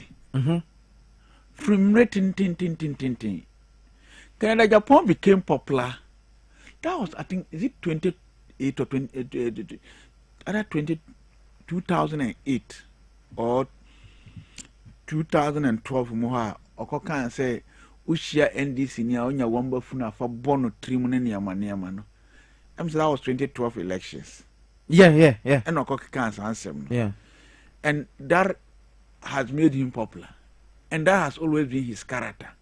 So some of these things, when he says them, people don't need to be so surprised. And when he say a higher baby and I say a green who be we just have to rubbish it. But you see, the unfortunate thing is as a leader and aspiring to say no kind, so about begging my penino. Maybe a chairman and na a beer if you saw an ordinary person. Now, this time round, who aspire to become a president, my dear man for the analysis say, na Canada Japan, yeah, na dreams of a president, Dutch. Intina na oyen no. But to say why dreams so be president, you know, at least, Sir or Francis should not be coming from a leader. And someone who nani daso say Ghana for ya na adoma ba be di Ghana mampenyi. The engineer be say no. For me the yanka hu hia kra say ye ka ho asem. Oh, adan because that is the character of the person. So show down. Obia nya be manche obia. These are everyday words are Otaka. Every day okas ansem no. Ntare na de oka ebe nwanwa. So coming to the elections in Akotiano, Mate say another MP from the MPP side say MPP candidate na winia. Ober resign. Why colleague Befi. Yes. Ober na me say ne I'm say parliament na afro no. Oh, afro. You see, and never why yamfa yano enkan. But a son say Ghana na ye can hear obia nobody hold us responsible to it in Untina and amade bia ye can. Okay, said 2024 election. We have a lawyer, is it Morris Ampao? Yeah. Say John Mama Winia Obekotogo. Obetu Free Ghana Akotogo.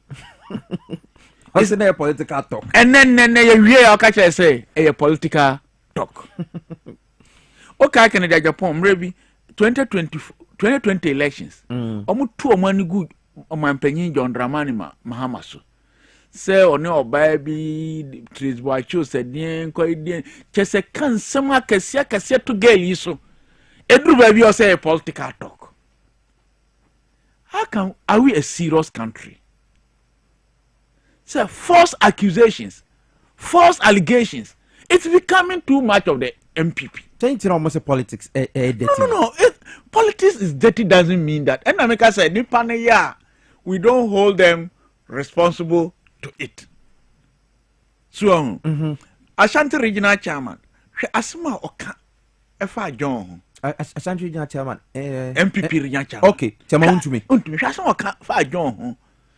Send a refugee Jomuba or buy a papa and maid in India Maniama.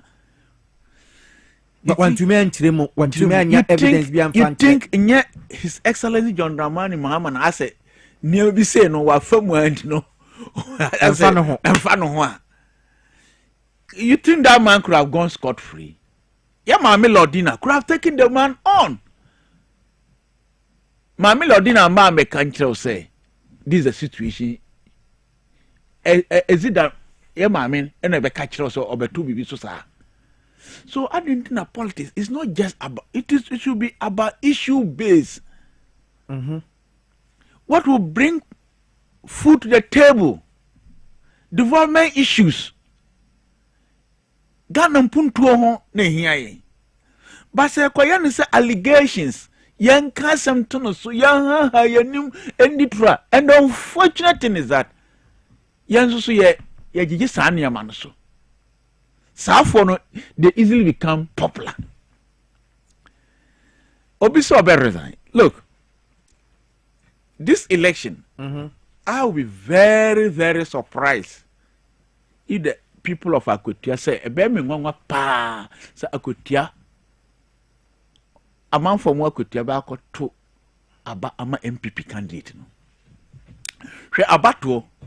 I didn't have a surprise. And ne Ghana only. It's a democratic process. And ne Ghana no. Yeah, it's a democratic process. That one. There's no two ways about that. But ewo enema ye hwe. And ne Ghana ho. Enema ye hwe. E di to aba no. Uyi development issues no free ho. To say crash development issues no kra no ya ye. Ye ya manaba second. Now, competence is one of them. And ye the sympathy abeka ho. And I have a stronghold. When you say this time round, stronghold sem no free ho. Sawon. Free ho because election you call abatwa you call nanu day. Baby NDC winning that means that is NDC winning. Ebi wa baby MPP winning that but yes we winning. Ebi ni sunyani east and west. So Doma Central. And this near say stronghold. Enti no ye de nipa ko gina ho na ye ni gina ho so ye aponchi o so ye odwan o akoko ebi tun ka so ahade o de akoko kra be gina ho against candidate way party way candidate he will win. Yeah, it is answer. I'm telling you that if even it started 2020 down to 2024, look at a place like Northern Region Yendi.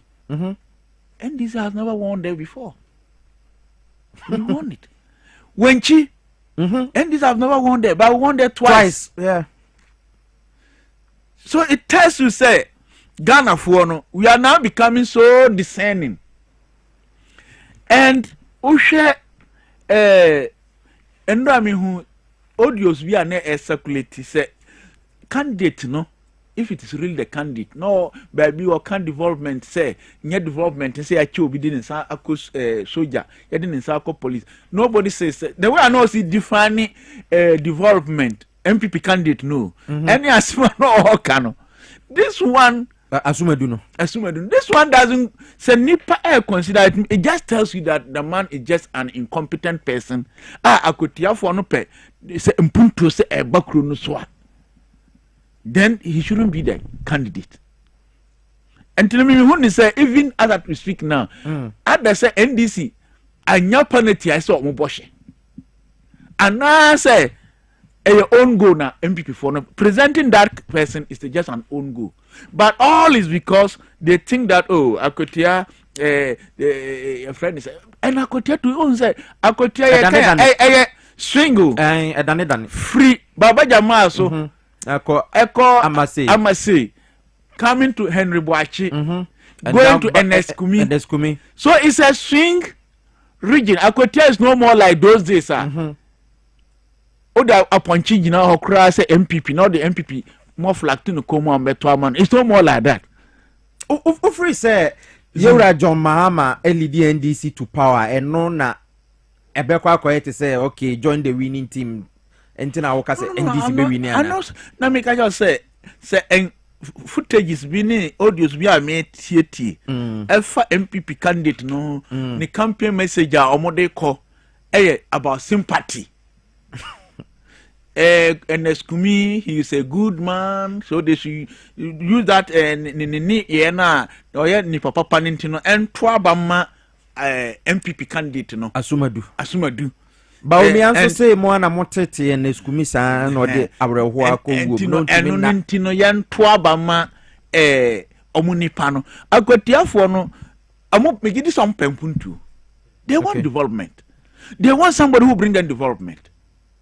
So, not somebody who go and say development now and say your friend is saying well be finding ways be now why what means be now development. That was how the man is defining development. Intimity audio now and so development say na papa huna. And one other thing I can na me or say MP NDC for a friend or mo jamu ho na friend no mo hu say ɛsɛ ɛbɛyɛ mo akwan da bɛn na ndc ba power ndc ba nka brompo na yɛdua nka nya ntwa asa bro no wie yo MPP has been there 8 years meboa under Nana Akufo-Addo enti se eneba election aba anasa within the 8 months ya ndc abe na se asase ye kwan ho ho a it tells you that ndc were adwempa ma akotiafo chen MPP because the 8 years no sa kwan na wo ka se enne na ndc for ba be no MPP could work on those roads and non cut some is it 12,000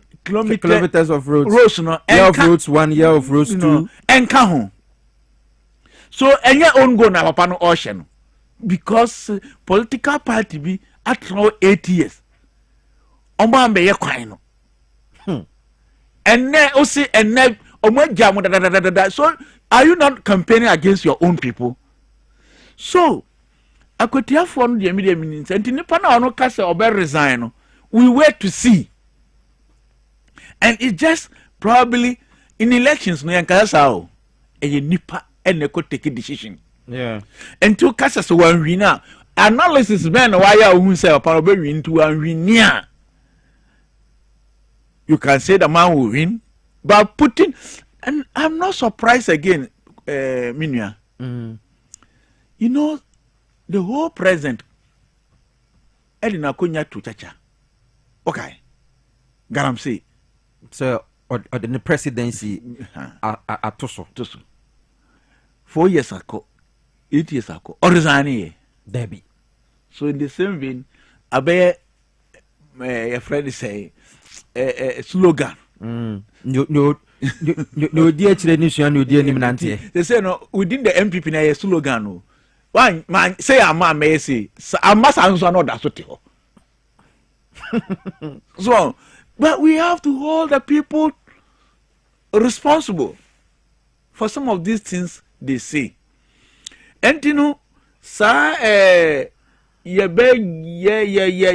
nya radio bia nya obia nsuro bia no niama ne de I'm very sure NDC is there to win the seat and the NDC as a party is carrying their message and the reasons in here I say to abano emma ye Bernard okay lawyer Bernard no Bernard Bediako and not about say sympathy say obi no in papa panty no wawua if he wants sympathy vote they should have put his brother or his wife or his son there so and you know Akotiafo I'm very sure will look for a competent person and the competency is in Bernard Bediako and development they were looking for development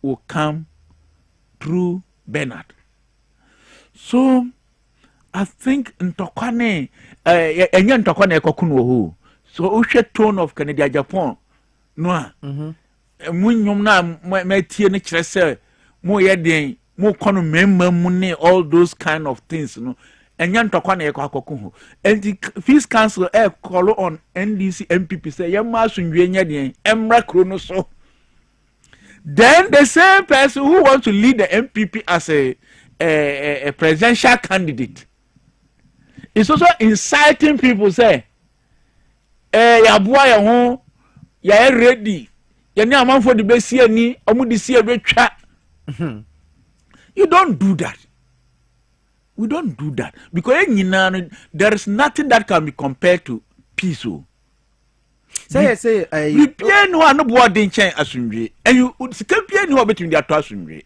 okay but you see MPP for some more can on person or more say momrantie no ne call ye trouble or a year Ablikumanov entino omabwa omo eba is that how you see it too this Ablikumanov issue so bibia hoka papa anya credit ebi ni ni ayekin Ablikumanov no de na de bai oba besia only one police station na sa mbasabasane see yeah na enam obi so just like the way this man is inciting people. Oh, you think that Japan is inciting people? He's inciting people and trying to create idea anyhow. no na oba bi se okọ no ukita pepper spray ena yes I don't mean cancer near mrante ne but everybody would defend himself, he or herself. And dear I drink crap on a bar, yes sister numu or the pepper spray air cut sa grounds no jene ba ni trimu ena okoye no die na ekofa sa onu nkoa baby okoye na kofa basabasa bae. And knowing the history she has on the constituency, noted for pulling guns, noted for all the rowdy things. Na yehun se wabaho. Na all of a sudden where your friend is saying, because before obey here in the say on where's ni so say obian srobia just like when the Japan Kenya that kind of statement obian srobia the then that situation created. And the rest say obia obeko polling station no okwakoto aba. Don't carry any offensive weapon. And the police want to say even MPs ni ministers high profile people are mrano mo kwan so mo kita bodyguard ndi o machi with ammunition so no kra no yes there be police ni MP wo kwan police ni di wachi na okita side arm kra go and leave it at the nearest police station. We are minister na okwa enen kwan enen kina kwan de okwa akotia ma akodie bia okita na say ade bia ode bo ho ban bia no yemfa nto nchen. Then an ordinary person will carry a gun or pepper spray or any offensive ayibiase or the kohono emfa papa ma enti yanum nsem ene de basabasa yene eba ti ne kredi Japan eka say omo aboa omo obia nya obia be ma bia ni ba bia no. If you have a leader obekeka sansem ya don't expect say beba. But I know say at the end of the day I have confidence say akotia for ombeto Obama the NDC candidate. Lawyer Bediako. Looking at the way the MPP is conducting itself, omo pese kwan bia so basabasa ye esi akotia. Look at what happened in the 40 days now. The national chairman of the NDC leading a delegation to the funeral in the 40 days no. And then they see here and Crawford a woman just say woman a year nasa. I don't know na actually nipa no politics, that's part of politics na nipa. Nipa and then NDC ni and MPP near Frima NDC for a Dabi. And then NPP near NDC near Frima MPP for a Dabi. So we are now dragging this thing to a point to say politics to a point to say NDC ninya NDC for nkwanko MPP for nkwa even parliament one I wono now for omo nim de nim now for we attend committee programs together. We attend other occasions together. 7 at one chama see eda ye kwa abusian amaf you know mo aka no abusian fie e kwa chiacha mo. We were in the same bus with MPP leadership. We moved together. So there na asesa say Eskumi or Palme, he's on my committee. We are on the same committee. And he said, Kasa na year. Na say, Mimi so, or ya me young continue, I and your committee so no, yeah, because a committee for no credit decided say it means that MPP for Pamye. So just because of the election, and now no young come ye and the NDC for no so yeah.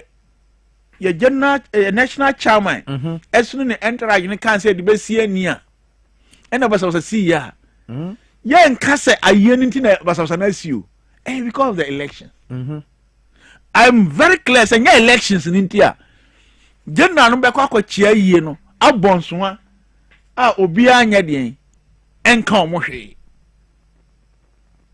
But what are we seeing because of that election?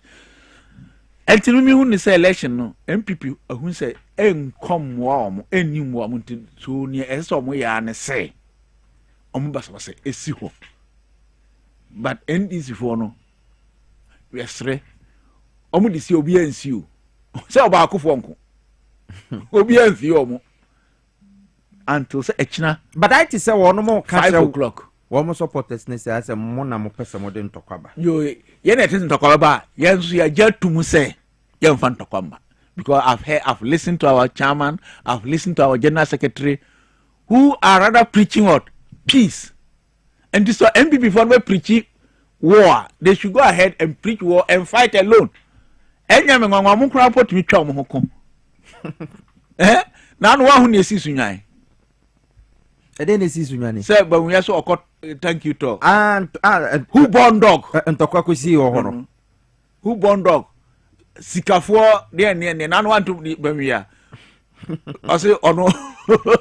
So some of these things even within them no kra no emunwe. So I don't think the NDC will follow them suit. Nti omo kom be kwa ntokwa ho. Nye ye ne say seat na area. Ye kwa akogye. Abeka ye numbers na wo parliament no. It's more focus seat. Focus the seat. So what Canada Japan is saying, what Bafi is saying, what Bawuya is saying no, and no end distracted NDC. Ni omukoye general no what is general what is I say do comment wo ho. Dabi ahimfi ono okoye na oka ho asem na no. Eno what is comment wo ho. Chese owo butaye sinani so okọ sa butaye na okọ ho. Enti wo ni amana wo ya na say ebetwem na adwen afiri no butaye no ho no. Odinani asi butaye bi ho. Na sa butaye no ebegba mu no ene ne focus. Okay. That is all. Margaret Nyanke the message about say Canada Japan if you were not able to give Bawumia a showdown after he defeated you, you cannot do anything. Start finding a hiding place because your party will not win the Akwetia seat. Margaret Nyanke. And all the way by DJ Opaidi Mo Felix say the Akwetia by election which will be held tomorrow is a crucial moment for NPP supporters to stand firmly and vote for their candidate to secure victory. Greetings to Dr. Mamadou Bawumia. Okay, yeah, that's it. Aaron Bebe Sukura was he? If it were Nanadu who got the opportunity like President Mahama having that majority in parliament, he will have changed the constitution and continue to stay in power.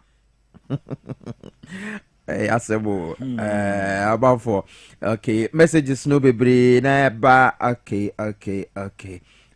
Thompson Amewu say vibrant too much okay message no eba quite late yeah gusune honorable Sanja Nanja twetwen komo wa ha member of parliament for Atebubu Amanten honorable vice chairperson at the lands and natural resources.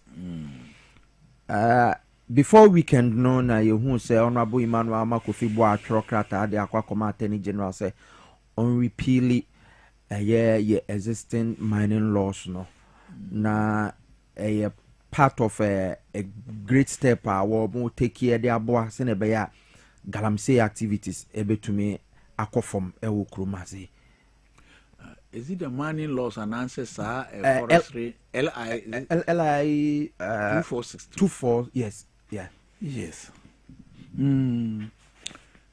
yes so you know I have not taken very a critical look at it but on the say repeal but at now yeah there are two opinions, school of thoughts. Okay.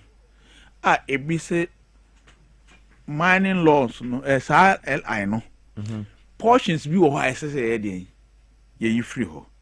If we say completely, we should eradicate it, just repeal it. Nasa sa na moya campaign mo kan say, yeah, but let's see. Eventually, it will come to the committee. Okay. Repeal it will come to the committee and probably move to subsidiary legislation. Now, portions of the act, problematic, to be honest. Say baby a present na nkasa free ni pemu say as I say e be a forest kwaye mu ye man ye yi no a ebebo o man Ghana no obetumi aye den ama concession eno na say ya nhwe ni ya presence binum betumi ateki advantage because a mad president on discretionary powers. Okay. Eno na ama kwaye mu man no akoye bibia ewo ho obi a o man say sa discretionary powers no as to what they say obey use sa power no to the advantage of the country or not no ewo ho. This has been the bone of contention and to say say abase ye dia cause yan repeal. I think they will repeal it. It will come to Parliament and we'll look at it.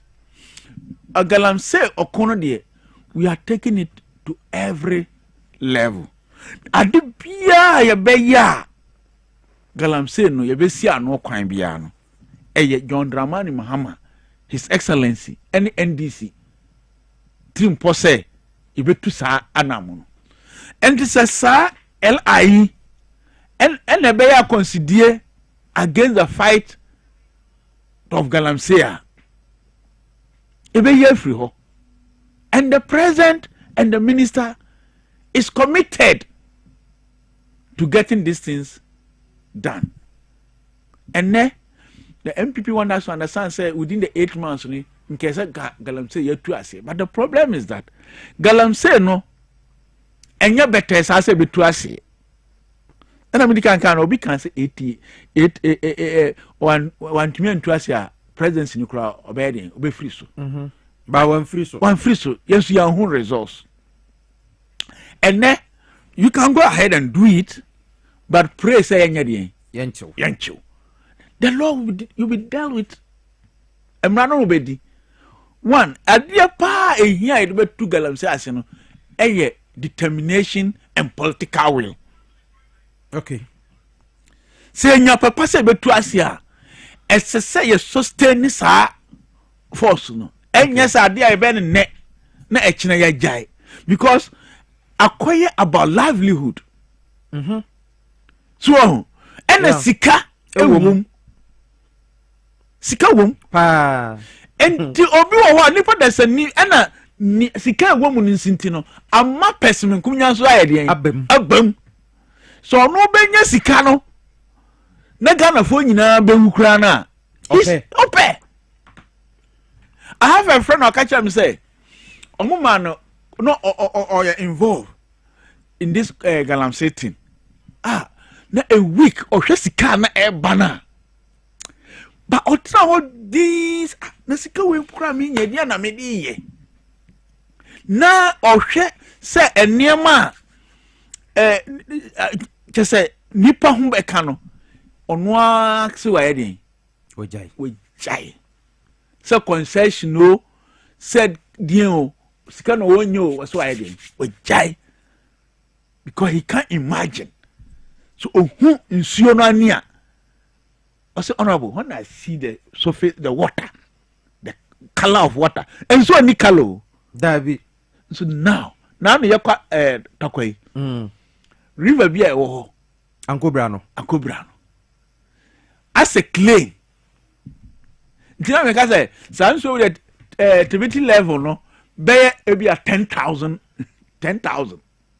abede na Ghana Water Company for chuma yensu sure you see but pesamin kuminya you betuma repeal act no you betuma ashisha mrafo for actual the mineral mining and mineral act no kra no e pese ye yan sakraye wom okay e ben sakraye wom the mining act no mining act na kasa no wow because minerals commission I hinti committee so omo enche omo de a friend is saying omo de amendments beba okay when we nyina akwan ya fa so aye de asi Galamsey no kwan ano kwan But a man for say punishment no galam say ni obi a obetuma akọ mining sites e dey excavator akọ at the end of the day otuminya over 100,000 a day. Yeah. Now kochi sa nipa na now say what fine no 2,500 3,000 Ghana cedis. That's a chicken change for them. Anthony America said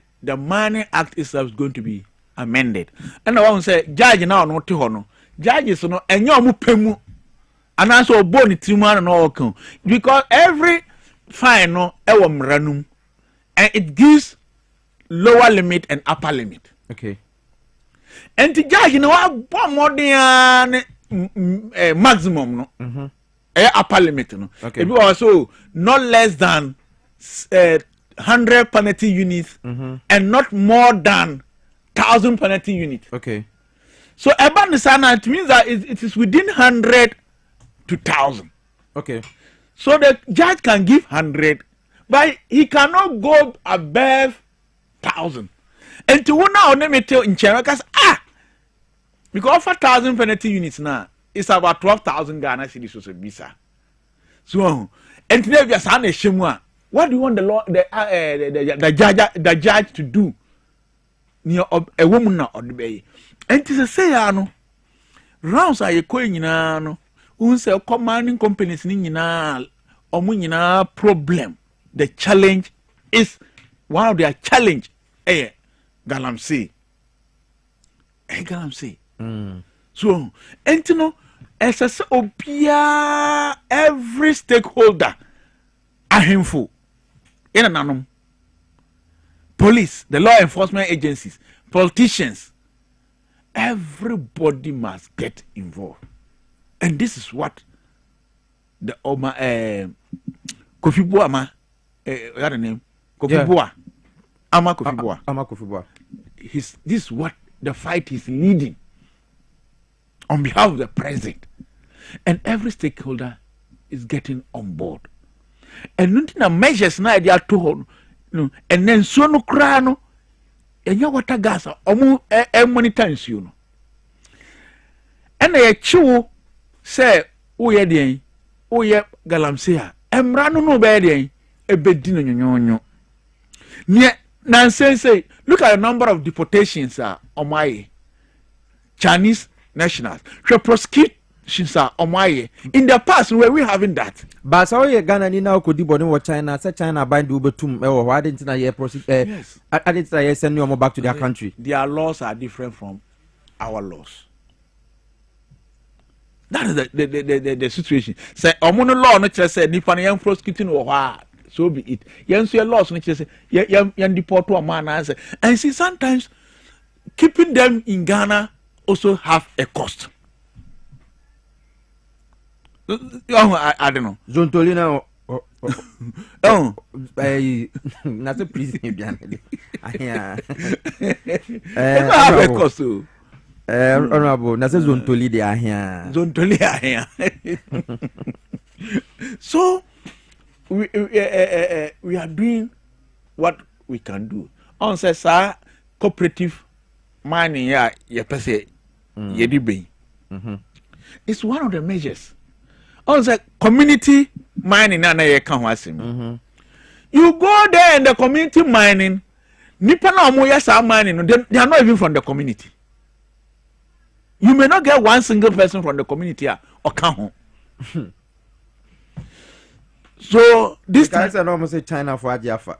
Good. This time around, the responsible cooperative mining is going to ensure that people from the same community put themselves together as a cooperative. And no, you say you are dealing with a group of people because mining as it is now individual. Okay. And apart from saying or a cooperative, they will be given training and skills of how to do it. Also, the problem is not about the mining. No. Problem ni nya agude na yetu no. The problem ni ya kwan ya faso etu no. Obi ni sa nim die no. Eniama ya say de tuna etumi ya papa no. Omu ni bi wo. So, if you go to the mining areas, no be bia omu nsuo a omo ankasa create omo water system omo to me e blocking nsuo no very good omo create water system na nsuo na omo de ye adwuma no it doesn't flow into any river and this one it take technology yeah and it apart from technology it needs money and the money it needs equipment. So you know if the technology the skills that's the technology aspect the finance aspect no if we are able to equip the people with the needed skills equip them with a more financial muscle they can get the needed machinery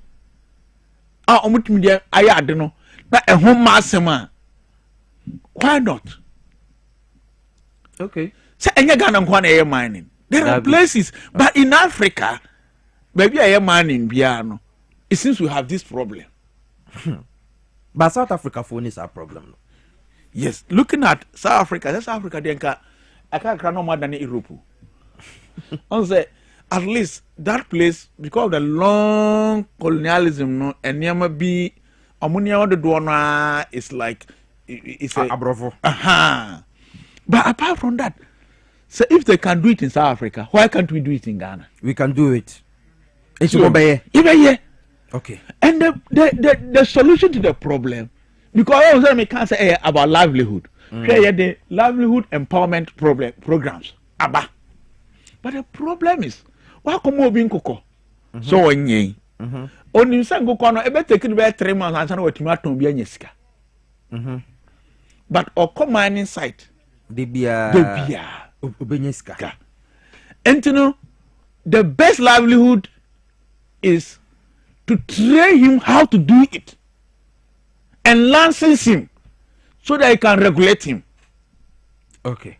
What training is any one money license? Say no. Emposika na all pa. Abanu be fa kwan bi so obebo amana nya sika ayede.